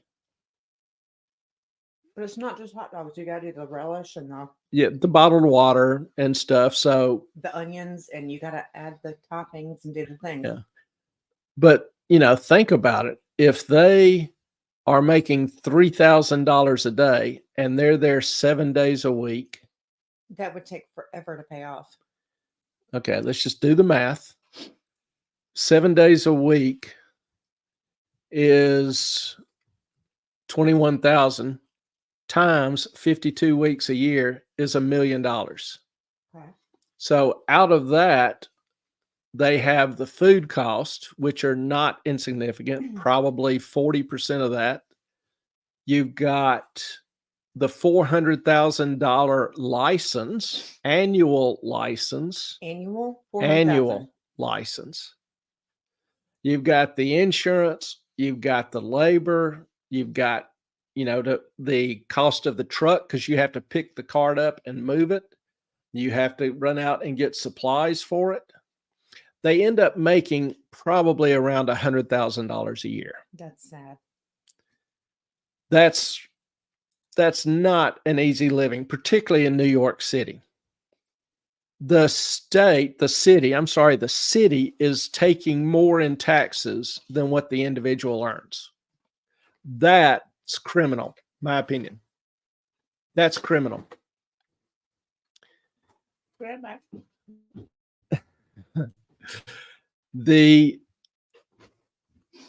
seeing consistently, particularly the last few years, families are having to cut their lifestyle while government continues to grow and grow and grow. It's past time. It's way past time for government to start cutting its belt. So, the third thing that I think needs to happen is government to cut its spending, bring itself under control. Another thing that needs to happen is the educational system in this country needs fixing. IQ is dropping in this country for the first time in its history. Education is no longer seen as a pathway to a better life because it's oftentimes not educating the students, hence not offering any improvement in their future life, especially in the inner cities. Have you seen these protesters who have no idea what the hell they're chanting? Yeah, some of it's just absolutely insane. The schools are horrible, particularly the inner city schools. The students aren't safe. The teachers aren't safe. Education is just not a priority in that environment. What the poor need is hope for a better future. Give them the opportunity for a better future, one that they can see, and you'll be surprised at the results. The path is not easy, and most of them aren't asking for easy, but they want something, they need something that works, that has worked and will work. People just need an opportunity and a fair shot at improving their future. We have robbed them of that. That's why they grow angry. That's why they grow frustrated. And they should not be perpetual victims. The crime is that they don't believe it's possible anymore. The American dream is an illusion. It is not commonly shared anymore. So Should billionaires be outlawed? I think it would do great damage to the economy, to the poor, to the middle class if they were. I think, as Melissa suggested, it's oftentimes jealousy that motivates that, or as perhaps I suggested, I think it's oftentimes just virtue signaling, trying to curry some public favor or to be seen as caring. Now, do they actually care? Do their actions show that they actually care? Are they coming up with solutions that actually help the poor? Musk, yes. Well, remember, for the first time in our history, we've got fourth, fifth, sixth generations who are being raised as dependents of the government. We've never had that in our history before. Upward mobility from poor to middle class has ground to a halt. Now, a lot of the middle class has moved up into the upper middle or upper class, but the middle class has shrunk because the poor aren't migrating up into it. That's criminal. We have killed their hope, robbed them of opportunity. That's the major problem. It's not that the rich are getting richer. It's that the poor aren't. Well, I think that the middle class is being cut out of society, period. It is. It's being vaporized. It's shrinking every year. And most of it is because they move up. They're able to improve their lives over time. There's just not any new middle class coming in. No, but I don't think that the current middle class is moving up. I think it is getting robbed. It's taken a hit. And, can't really say what the trend is as of this year or last year, but if you look at it over the decades since really the 80s, somewhere around the 70s, upward mobility started slowing down and grinding to a halt for the poor. It improved a little bit in the 80s. We saw some of it in 2017, 2018, 2019, before COVID hit. It has since ground to a halt. The poor into the middle class. And that's the real problem, is we're no longer creating middle class. And we're getting rid That's of got to ones change. who are here, not by making them richer, but making them poorer. So anybody have any questions on billionaires? It is Yes, I do. an interesting topic. What's it like It's hard. to be a billionaire? It's hard. I can imagine. I feel really sorry for them. My father used to tell me, he said, money doesn't make you happy, but it makes being miserable a hell of a lot easier. Yeah. I've been rich, I've been poor. Ain't neither one so hot, but if I had my druthers, I'd rather be rich than poor. Mm-hmm. But there is a truth in that money does not make you happy. No, it doesn't. It allows your misery to be a little bit more comfortable. Exactly. But you want to find somebody who's really rich, find somebody whose happiness does not depend on money. Exactly.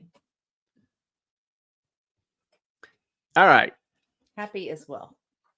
Happy, having that inner joy and inner peace, that is, to me, true wealth. And I would rather be wealthy than rich. Wealthy and happiness. Yes. All right, I want to talk for a minute about future investing. A lot of people do have some interest in future investing. And I say this or thought about this because people oftentimes obsess or become obsessed with current investment opportunities or current trendy investments, I should say. And they ignore opportunities before them. They are so obsessed with the current news, current trends, current fads, whatever you want to call it, investing, that they don't stop to consider the implications. Now, anytime you, just as an individual, you see a big event or a major shift in, going on or occurring in the world, you should stop and think for a second. And what I want you to think about is what I call primary, secondary, and tertiary effects. Primary, secondary, tertiary effects. And I'll give you an example. Chernobyl. I don't know how many of you actually remember or are even familiar with Chernobyl, but it was a Russian nuclear plant in Soviet Union. Shouldn't say Russian. It was a nuclear plant in the Soviet Union, eastern part of the Soviet Union, which is part now known as Ukraine, where a nuclear plant had melted down. Literally, the dome covering the nuclear reactor collapsed. And so the core of the reactor was exposed to the open air and was burning and creating tons of smoke, radioactive smoke that was just flowing out of the reactor and blowing westward. This was 2 out of 3 of them, right? It happened to? Just one. Just the one? Yeah, just one reactor. Yeah, I believe. I think it's just one reactor. I won't swear to that, though. Now, this was on all the, flashed on all the news media and the screens. I remember seeing it when it happened. And Chernobyl. Back then, who the hell knew what a Chernobyl was? Nobody. So find a world atlas, which took a bit of an effort, throw it open, and we knew it was somewhere in the eastern part of the Soviet Union. Hang on. This is way before Google and the internet, interwebs. Yeah, this was 86, I think. So there was no internet. There was no Google. There was no computer to try to look things up. So you had a physical map of the world, and you were thumbing through looking for Eastern Soviet Union. And finally, after digging, doing some cross-referencing, found Chernobyl. It was kind of north of Kiev. And what I was, what I knew is this huge radioactive cloud was blowing out of the reactor and blowing westward. All the news was covering it, showing pictures of this huge radioactive cloud blowing. And I was thinking, there's got to be some industry or some mining operation that's located in this area. And I looked, and for 500 miles, then 1,000 miles, and it's nothing but land. I was thinking maybe like the German Ruhr Valley, a huge industrial valley, something like that might be contaminated. But before you get to where you're going, what's primary in that situation? Hold on. Okay. So I see nothing that seemed like it offered any kind of investment opportunity. All of a sudden it hit me. I was looking at a lot of land, a lot of good land, fertile land, farmland. And so I run and do some quick checking. What's, have encyclopedias. What's Russia's major exports? Potatoes and wheat. Okay. So my line of thinking, primary, to Ellen's question, primary, you've got a reactor blowing up. When you see that happening, what is your first reaction as an investor? Me? Yeah. Can I answer? Sure. First aid, hospital, whatever gets rid of radiation effects, in my opinion. Okay. Well, going to disagree with you a tad. Well, you're the guy, so. Well, no, I mean, most investors would look at that, and it's good to have different thoughts. Mm-hmm. There's opportunity if you can see things differently than other people.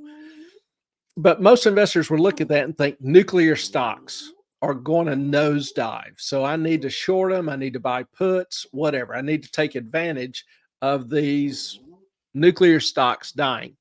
Well, by the time you, as an individual, see that, it's probably too late. The stocks have already nosedived. So you as an individual usually won't be able to take advantage of primary effects. what stares you right in the face from that event. My goal was to try to think of secondary effects. This big radioactive cloud blowing eastward was going to contaminate something. I wanted to know what. So farmland, wheat and potatoes. So I'm sitting there thinking, with radioactive potatoes, what's the market for potatoes that glow in the dark? Not a big market. So I buy potato futures. I buy wheat futures. Secondary effects. Those are the secondary effects. The immediate result of what that event is going to cause. Ellen mentioned a couple. First aid, radiation poisoning treatments. Those are secondary effects. Tertiary effects. I know. Can I say it? What's Keep the going. tertiary effects of having glow-in-the-dark potatoes? Well, Vodka. what do they do with potatoes? They make Vodka. vodka. Vodka. Vodka. You gotta say it like a Russian. Vodka. So what's going to happen to the supply of potatoes for vodka? It's going down. What's going to happen to the production of vodka? Going down. What's going to happen to the price of vodka? Going up. Yes. So what's going to happen to vodka stocks? Going up. Tertiary effects, buying vodka stocks. So anytime there's a major event or some sort of change in the way the world does business, you probably won't be able to take advantage of primary effects. You probably can do secondary and tertiary effects. But you had to make a decision like within a day. Like what is? Yeah, I did all that within a few hours. Yeah. So today, what's the big topic of the day? What's the one investment that everybody's talking about and want to be a part of? I would say, well, can we do a little something on the side here? Okay, with Israel. I know he's like, what? This is Okay. the rambling part of the show. Yay! This is what I like to get him to think. So we are apparently withholding arms from Israel. What are the primary effects? Okay. He's like, stop. He's like, I hadn't thought about this. Stop it. Yeah. Withholding arms from Israel is not really a major effect. It's not really going to impact defense stocks. It's not really going to impact anything because Hang on. a few weeks later, we lifted those restrictions. No, they just did it last weekend. They're already talking about lifting them. They're going to be lifted shortly. Okay. So that's just a non-event. Good try though. But back to the topic. What is the one thing that has really drawn investors' interest over the past little while? AI. AI. Well, everybody's focused on AI. Don't. And It so sucks. it's going to be the future. It's going to be a very Ugh, profitable venture. so dangerous.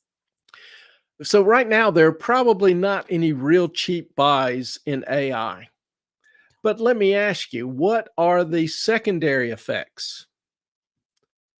Looking at AI, every search, and I use AI on occasion, it helps with research, those kind of things. Every time I make a search on AI, I know that search takes 10 times more energy than a comparable search on Google. It takes 10 times more energy, more electricity than a regular Google search. May I make a statement? Sure. So today I'm up in my studio, my bedroom, The igloo. the igloo, trying to get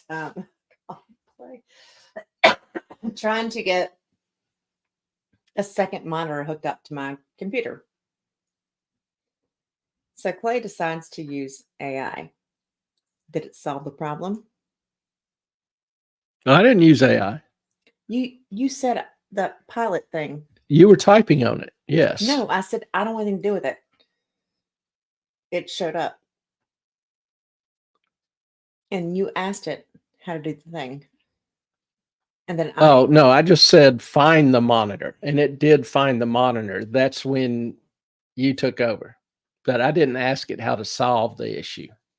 Sorry. anyway, I solved it myself because I don't need any freaking AI telling me what to do, how to do it. Because I mean, there have been multiple cases of AI taking someone like, let's say, Dr. Phil, right?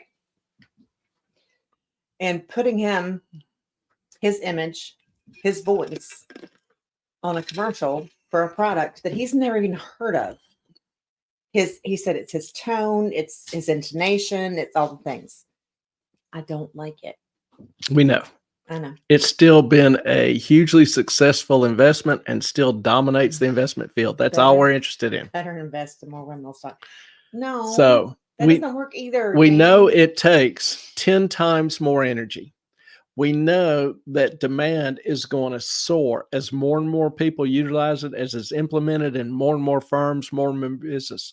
Not only that, you've got, even though it's slowed down, you've still got an increasing number of electric vehicles, EVs out. You've got the administration killing coal production and coal generating plants. They just put out new regulations that'll probably force most of the coal plants to shut down by 2030, I believe. So, bottom line, with energy demand about to blow up, energy production relatively flat or even possibly decreasing without the coal and the natural gas, what is going to happen to the demand of energy versus the available supply of energy? Well, it's not hard to predict an electrical power shortage, which means soaring rates. Our grid can't handle it anyway. Again, soaring rates to pay for improvements in the grid. So projections for energy demand just over the last year have doubled. Projections for the next 5 years have doubled just in the last year alone. The price, the real trade, isn't the AI technology, in my opinion, isn't the AI technology, it's energy. The ultimate limiting factor on AI is energy. So do your research on energy. If you want, you can invest in the producers directly, or there are several energy mutual funds that will do the work for you at pretty low prices. Again, I'm not offering specific investment advice, just sharing with you my thoughts and trying to stimulate yours. Better invest in windmill stocks. Windmill stocks, which I think Jane knows, I hate windmills. Absolutely, utterly, completely, totally hate windmills. They are worse for the environment than any They gas. kill eagles and pelicans. They are not green. They take more energy to build, produce, maintain. Then when the tax credits expire to get rid of, you have to cut them up, bury them in huge landfills. It's just they're not green. If they would only kill dandelions. Jane would really be mad then. Mm-hmm. So secondary, tertiary is AI. AI is going to change the way we do business and compute. Secondary. Secondary would be energy. Okay. So now y'all tell me what's tertiary. You just said tertiary was AI. No, secondary, primary is AI. Okay. Secondary is energy. Tertiary is you tell me. I want y'all to think about that. A couple other things I saw that are mildly interesting is what I will refer to as cooking the books. Now, I saw this, actually started out, where did it go? This one. Saw it out where this guy, and I don't really know this guy, but he had a couple of interesting posts that popped across my timeline, whatever you call it. He said that he showed where the Federal Reserve changed the results in the share of wealth. Now, in 2023, originally October of 23, they produced this chart that showed, let me see if I can blow this up a little bit. Whoops. Come on now. You're kind of going nutty there. Okay, there Yeah. you go. That showed that the top 0.1% own 22% of all wealth. Well, as of today, this chart has been revised to show that they own less. They only own 19.9%. The top 1% own 31%. Well, that's been revised downward to 24. And everyone has been changed to where the bottom 50% has doubled from 0.6% to 1.1. Wait. These are the same 2023 quarter two numbers. It's the same quarter, the same estimates. The numbers just magically changed. How does that happen? The Fed says, we're just going to change this. It's like this guy says, just like CPI, when the Fed or BS doesn't like the data, they monkey with it. Mhm. Everything is designed to spin a narrative. Absolutely. Dude's not done. He also finds where the Census Bureau revised away 25% of the pandemic era price spike of housing. The revised data makes the housing market seem like it's much nicer and stable at the 30% higher price. So if you go into this article or link, actually, the link, it shows you the change. Here's the spike as it was originally presented, the old median price. Here's the new one, which makes it looks like, it's a vastly different story, not near as painful to look at. Again, a revision with no story behind That's insane. what generates it or how or why the change was made. So I thought that was interesting. We got a couple. Let's see. Education. Education is huge to any future. If we don't get the educational system fixed, we have no future. It's that simple. And the kids are screwed right now. Yeah. We are going to have a lost generation, at least. Or 2 or 3. So the real question is, how long can we wait to fix the system? And then Jane with a tertiary idea, equipment manufacturing, the people who make the machinery to generate power, whether it's nuclear, uranium, possibly hydroelectric, possibly solar. You probably wouldn't be surprised to see more and more firms try to enhance or develop their own energy generating systems, so they are not so reliant upon the power companies, because the power companies just simply don't have the grid in place, as Ellen mentioned, or the ability to increase their generation of electricity without major new capital investment in new plants. What kind of plants are they going to build? They can't use coal anymore. Natural gas, We're selling that, or not selling that overseas. Yeah. But we're not using it either. And, there's some in the administration that strongly oppose natural gas. Nuclear is probably the cleanest of them all, but it takes a decade to get or more to get permits for a nuclear plant than to build it. So we won't have any energy from additional nuclear plants coming online for 10, 15, maybe 20 years. Another problem is that some of our nuclear plants are aging. They only have lives of 40, 50 years. Yeah, you have to keep those maintained like any other.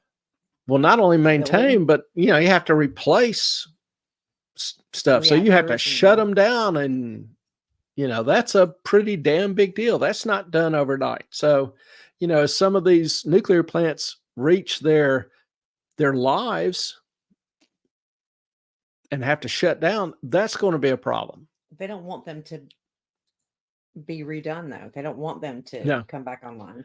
They So just what does don't that want mean? energy. Remember, I mentioned several times, you can't have a productive, prosperous society without cheap and abundant energy. So if the effort is so concentrated and focused on making energy more expensive, less available, what's the real focus? The demise of the American people. Well, they want a less prosperous society. Remember, you'll own nothing You'll be happy. and be happy. You'll eat less meat. You'll eat bugs. You won't need to leave your house. Is it a feature or a bug that energy gets more expensive and less available? Feature. Depending on who you're talking about. Yeah. It's But I not a mean, feature to us, the people. but I mean, y'all tell me, is this looking like a design or just well-intentioned accidents? Unintended consequences, I think, would be the appropriate term. Are they intended consequences Yes. or are they unintended consequences? Let us know. You decide. Something else that people are having a problem with is car insurance. Housing insurance. I just am in the process of renewing mine, joy of joys. And the problem, most people have seen their car insurance jump somewhat, house insurance jump. Well, speaking of car insurance specifically, most people have, going like, why is it getting so expensive? I haven't had any wrecks. I've been a good driver. My car's getting older. It's depreciating in value. Why is my insurance still going up so much? Well, the problem is that for insurance companies, total losses are rising. Now, more than 20% of all wrecks are complete write-offs by the insurance company. Rather than have the vehicle repaired, they just have to write off the whole value of the car. Part of that is due to the technology and complexity of the cars being built. Like cars with safety features where the engine, if you're in a frontal wreck, the whole engine is designed to drop down. Mhm. So that does, damages the transmission, the engine, the whole system is screwed. But it does not come into the cabin. Yeah. The idea is that the driver is safer. But that kind of extensive damage, even if you just have what would otherwise be a mild bumper issue or some, front grille and radiator damage, now the whole car is totaled. Electric EVs, if they're in a pretty decent wreck and the frame or the batteries are damaged, the whole car is totaled. That's not a cheap repair. Additionally, the decline in price of used cars. As inflation's gotten worse, people are keeping their cars longer. The average life of a car on the street now is about 12 years. That's a historic high. So people aren't able to trade in their cars. There's not the there's not the demand for cars, new or used. This is such a conundrum because do you remember when 2020, 2021, where they were like, we can't buy any used cars. Yeah. We'll pay you premiums for used cars. And now it's totally flipped. Inflation changes reality greatly. You spend so much on just the maintaining life that you can't afford some of the prior conveniences or luxuries. So people are having to keep their cars longer.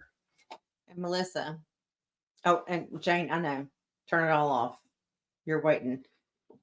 We are prepared, not waiting, but prepared for all the energy to just go away. Melissa, $30 a month because people in California have been utilizing their insurance because inflation, they're broke. Normally people would never, they're like, okay, it's like $100. It's this, that. Like, I'm not even going to. Because I don't want my insurance to go up. So now, it's a thing. Now, instead of people covering it, the expense costs have soared. Car repair expenses are up 50% over the past 3 or 4 years. So, instead of having a $100 deductible and you've got a $300 repair bill, you've got a $400, $500, $600 repair bill, $1,000 repair bill, and it's like insurance has got to cover it. And that's one of the reasons that I use Progressive, of course, but not of course, but I also got the thing that you turn your phone when you're driving. It monitors your driving, and they cannot go up on my insurance because I've got like an A+. They can go up on your insurance. Well, they can't do it because of my driving. No. They can't do it because of. Well, that's just it. They're not doing it because of anybody's driving. They're doing it because they've had such losses. They've got to be profitable. But they promised it would go down if I kept on doing my thing. What they probably promised was it'll go down if nothing else changes. Well, a lot of things have changed. Don't tell me that. Insurance companies always have an out. Because it went down last time. Yeah, you don't really want insurance with a company that is continually losing money. No. Because eventually, if you have a claim, they won't be able to cover your claim. Sure. And there's not a whole lot you can do when your insurance company goes out of business. Oh, well, yeah, there's actually federal protection for that. It's state, it's not federal. And some states don't cover it all that well. It's not the same as health insurance No. or life insurance or. No, none of that insurance is guaranteed by the government. Oh, it is. There is a threshold. I took the class. I know, so did I. I was an insurance agent. Yeah, but there is a Insurance pool. is- There is a pool, but if you have several companies, it's like the subprime crisis. There's never enough money in the pool to cover systematic failure. The pool is designed to cover one company having a small shortfall. Yes, there is. The American taxpayer covers it. Okay. What are you talking about? Remember? But car insurance, Mhm. expect it to continue going up because most of the companies have really struggled with losses. Home insurance, I won't even get into. But yeah, it's going up. Way up. So, again, part of the insidious effects of inflation, eating away day by day at your cost while you're,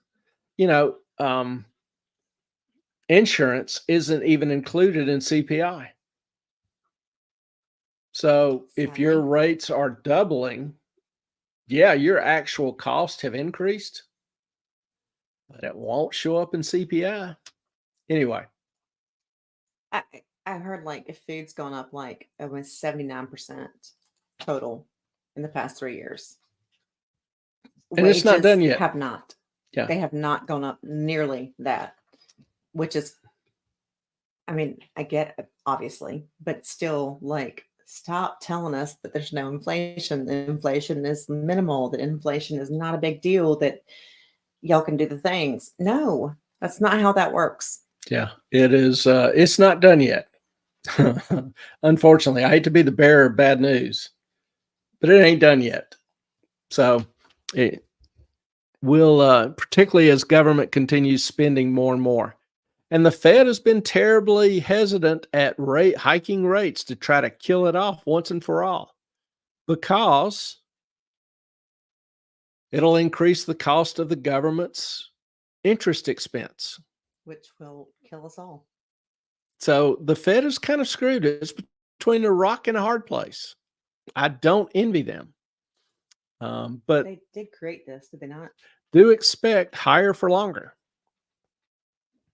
And yes, the Fed is a big contributor to the current problems we're in. Now, some people want to eliminate the Fed. I am not one of those because I think the alternative is even worse. Now I agree the Fed needs reforming, some major reforms. Yep. But if there is the Fed is supposed to be an independent board that sets monetary policy. She not. You can argue whether it's independent or not.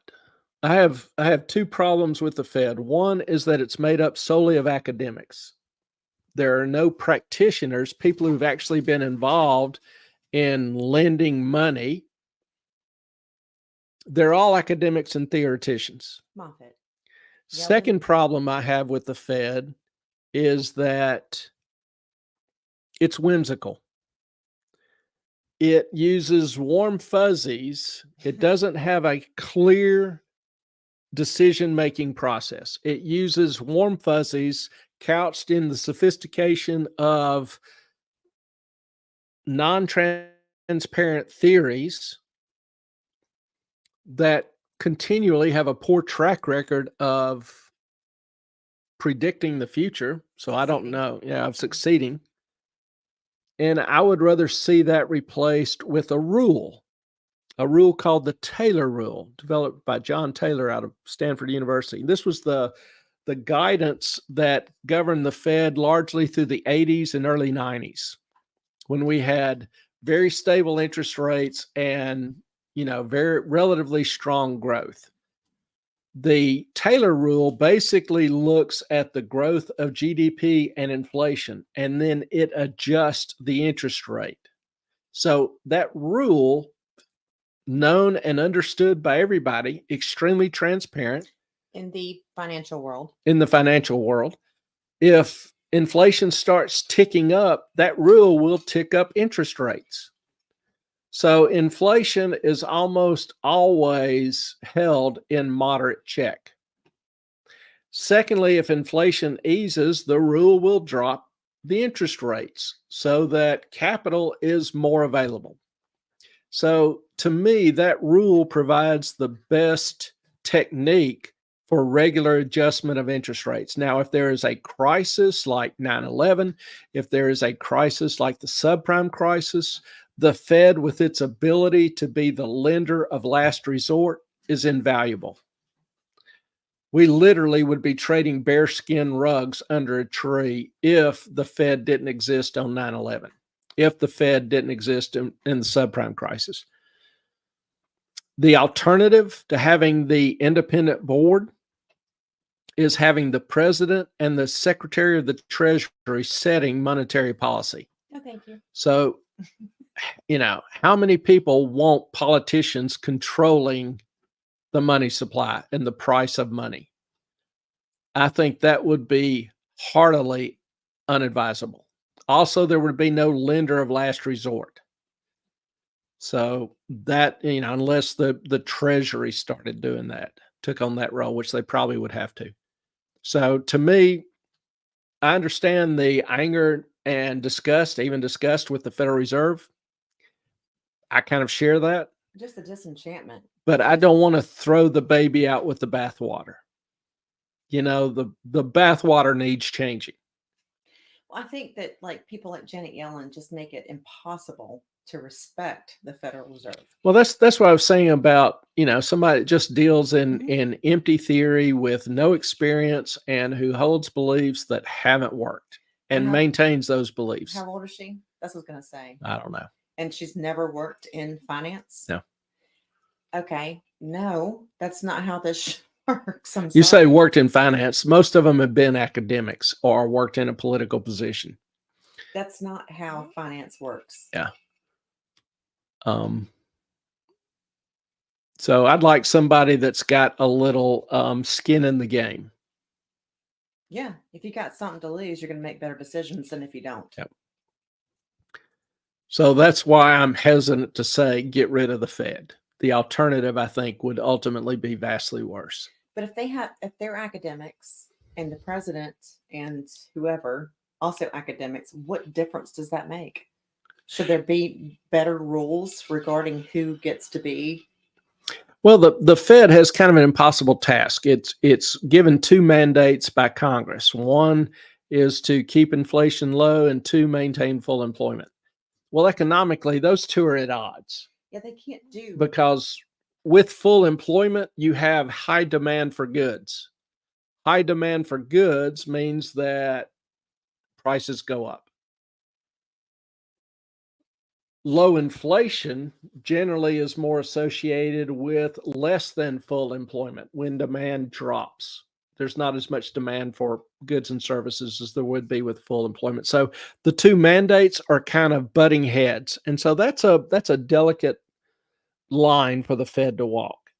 And I understand that. But again, I think the Taylor rule is probably the best solution. Implementing the Taylor rule for standard, daily monetary policy decision is probably the best alternative.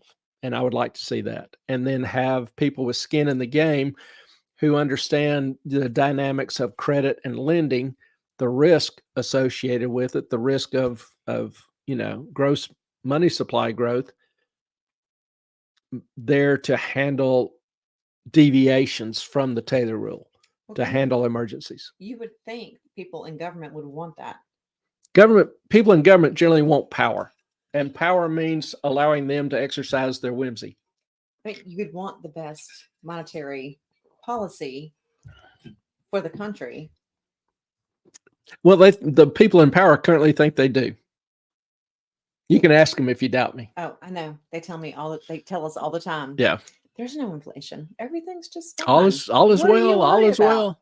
No big deal. I always think of Animal House. You've got Kevin Bacon out in the street, a Razzie guy yelling, all is well, as he's getting trampled by the crowd.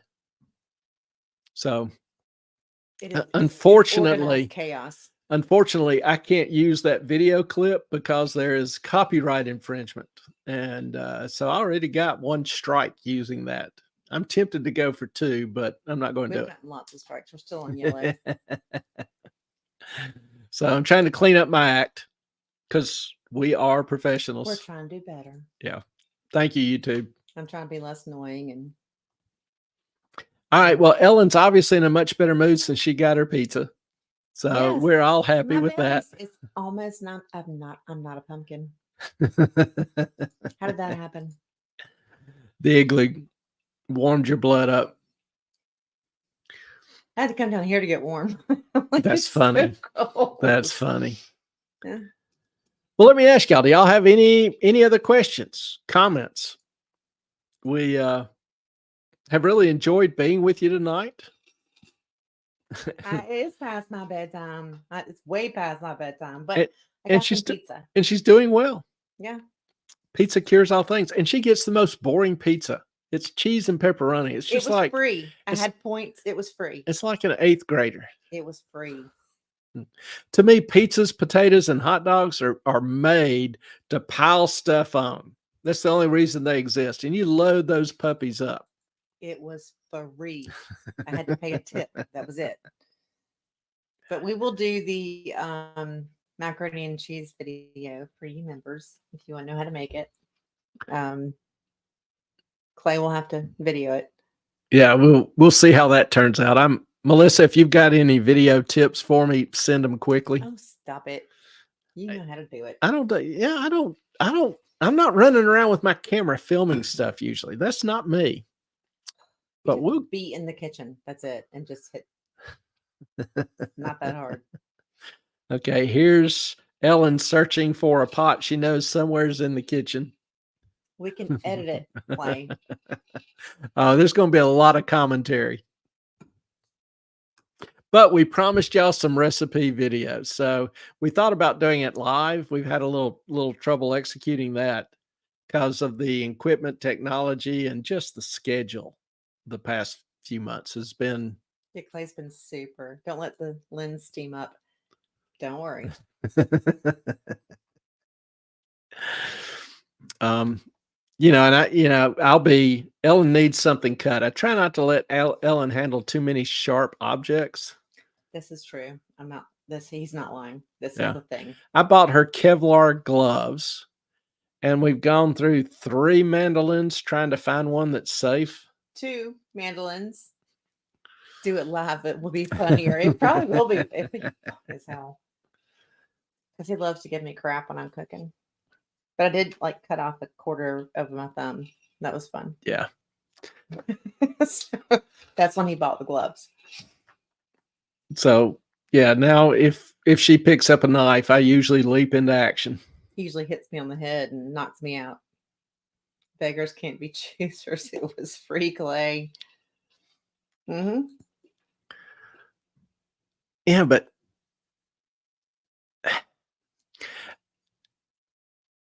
I guess it's just my nature. Even if something's free, if it's not what I like, I don't want it. I don't care. And, I love food. I love the taste, the experience, the whole thing. And just getting a cotton picking pepperoni pizza seems like almost a mortal sin to me. It's bland. It's a waste of jaw movement. There's no enjoyment or pleasure Oh, I enjoyed the hell to out the of it. senses. It meets like the minimum daily requirement. I'd rather have an MRE than pepperoni God. pizza. At least, You could add mushrooms to it. You could. Oh. We have all kinds of veggies in there. I'll open a can of green beans and throw in it. Blame it on Amber Heard. That was pretty good. I like that. Take a poll. If they are giving away free pizza, would you order it? Yeah. And I earned that free pizza from previous orders of sandwiches for you and more like 3 or 4 topping pizzas for me. And they had 60 points. It was a free pizza. Would you rather have free pizza or pizza that tastes good? We have enough toppings in the kitchen to make up for whatever you want. But if they're not cooked on it, it doesn't blend in. It doesn't develop the complementary taste and textures. He's killing It's me. not warm. He's killing me. It's my bedtime. Y'all, we thank you. We Love you haven't. guys. We love you guys. Appreciate our family, and y'all really are. Hope y'all have a great rest of the night wherever you are, wherever your journeys may take you over the next week. Look forward maybe to seeing you Tuesday night. If you haven't already, hit the subscribe buttons. Look forward to maybe see if he doesn't kill me first. That's what he's talking about. No, but we will definitely film the macaroni and cheese fiasco. Y'all have a good night. We love you. Thank you. Our time is up. We thank you for yours. Good night. Blessings to you. Night night.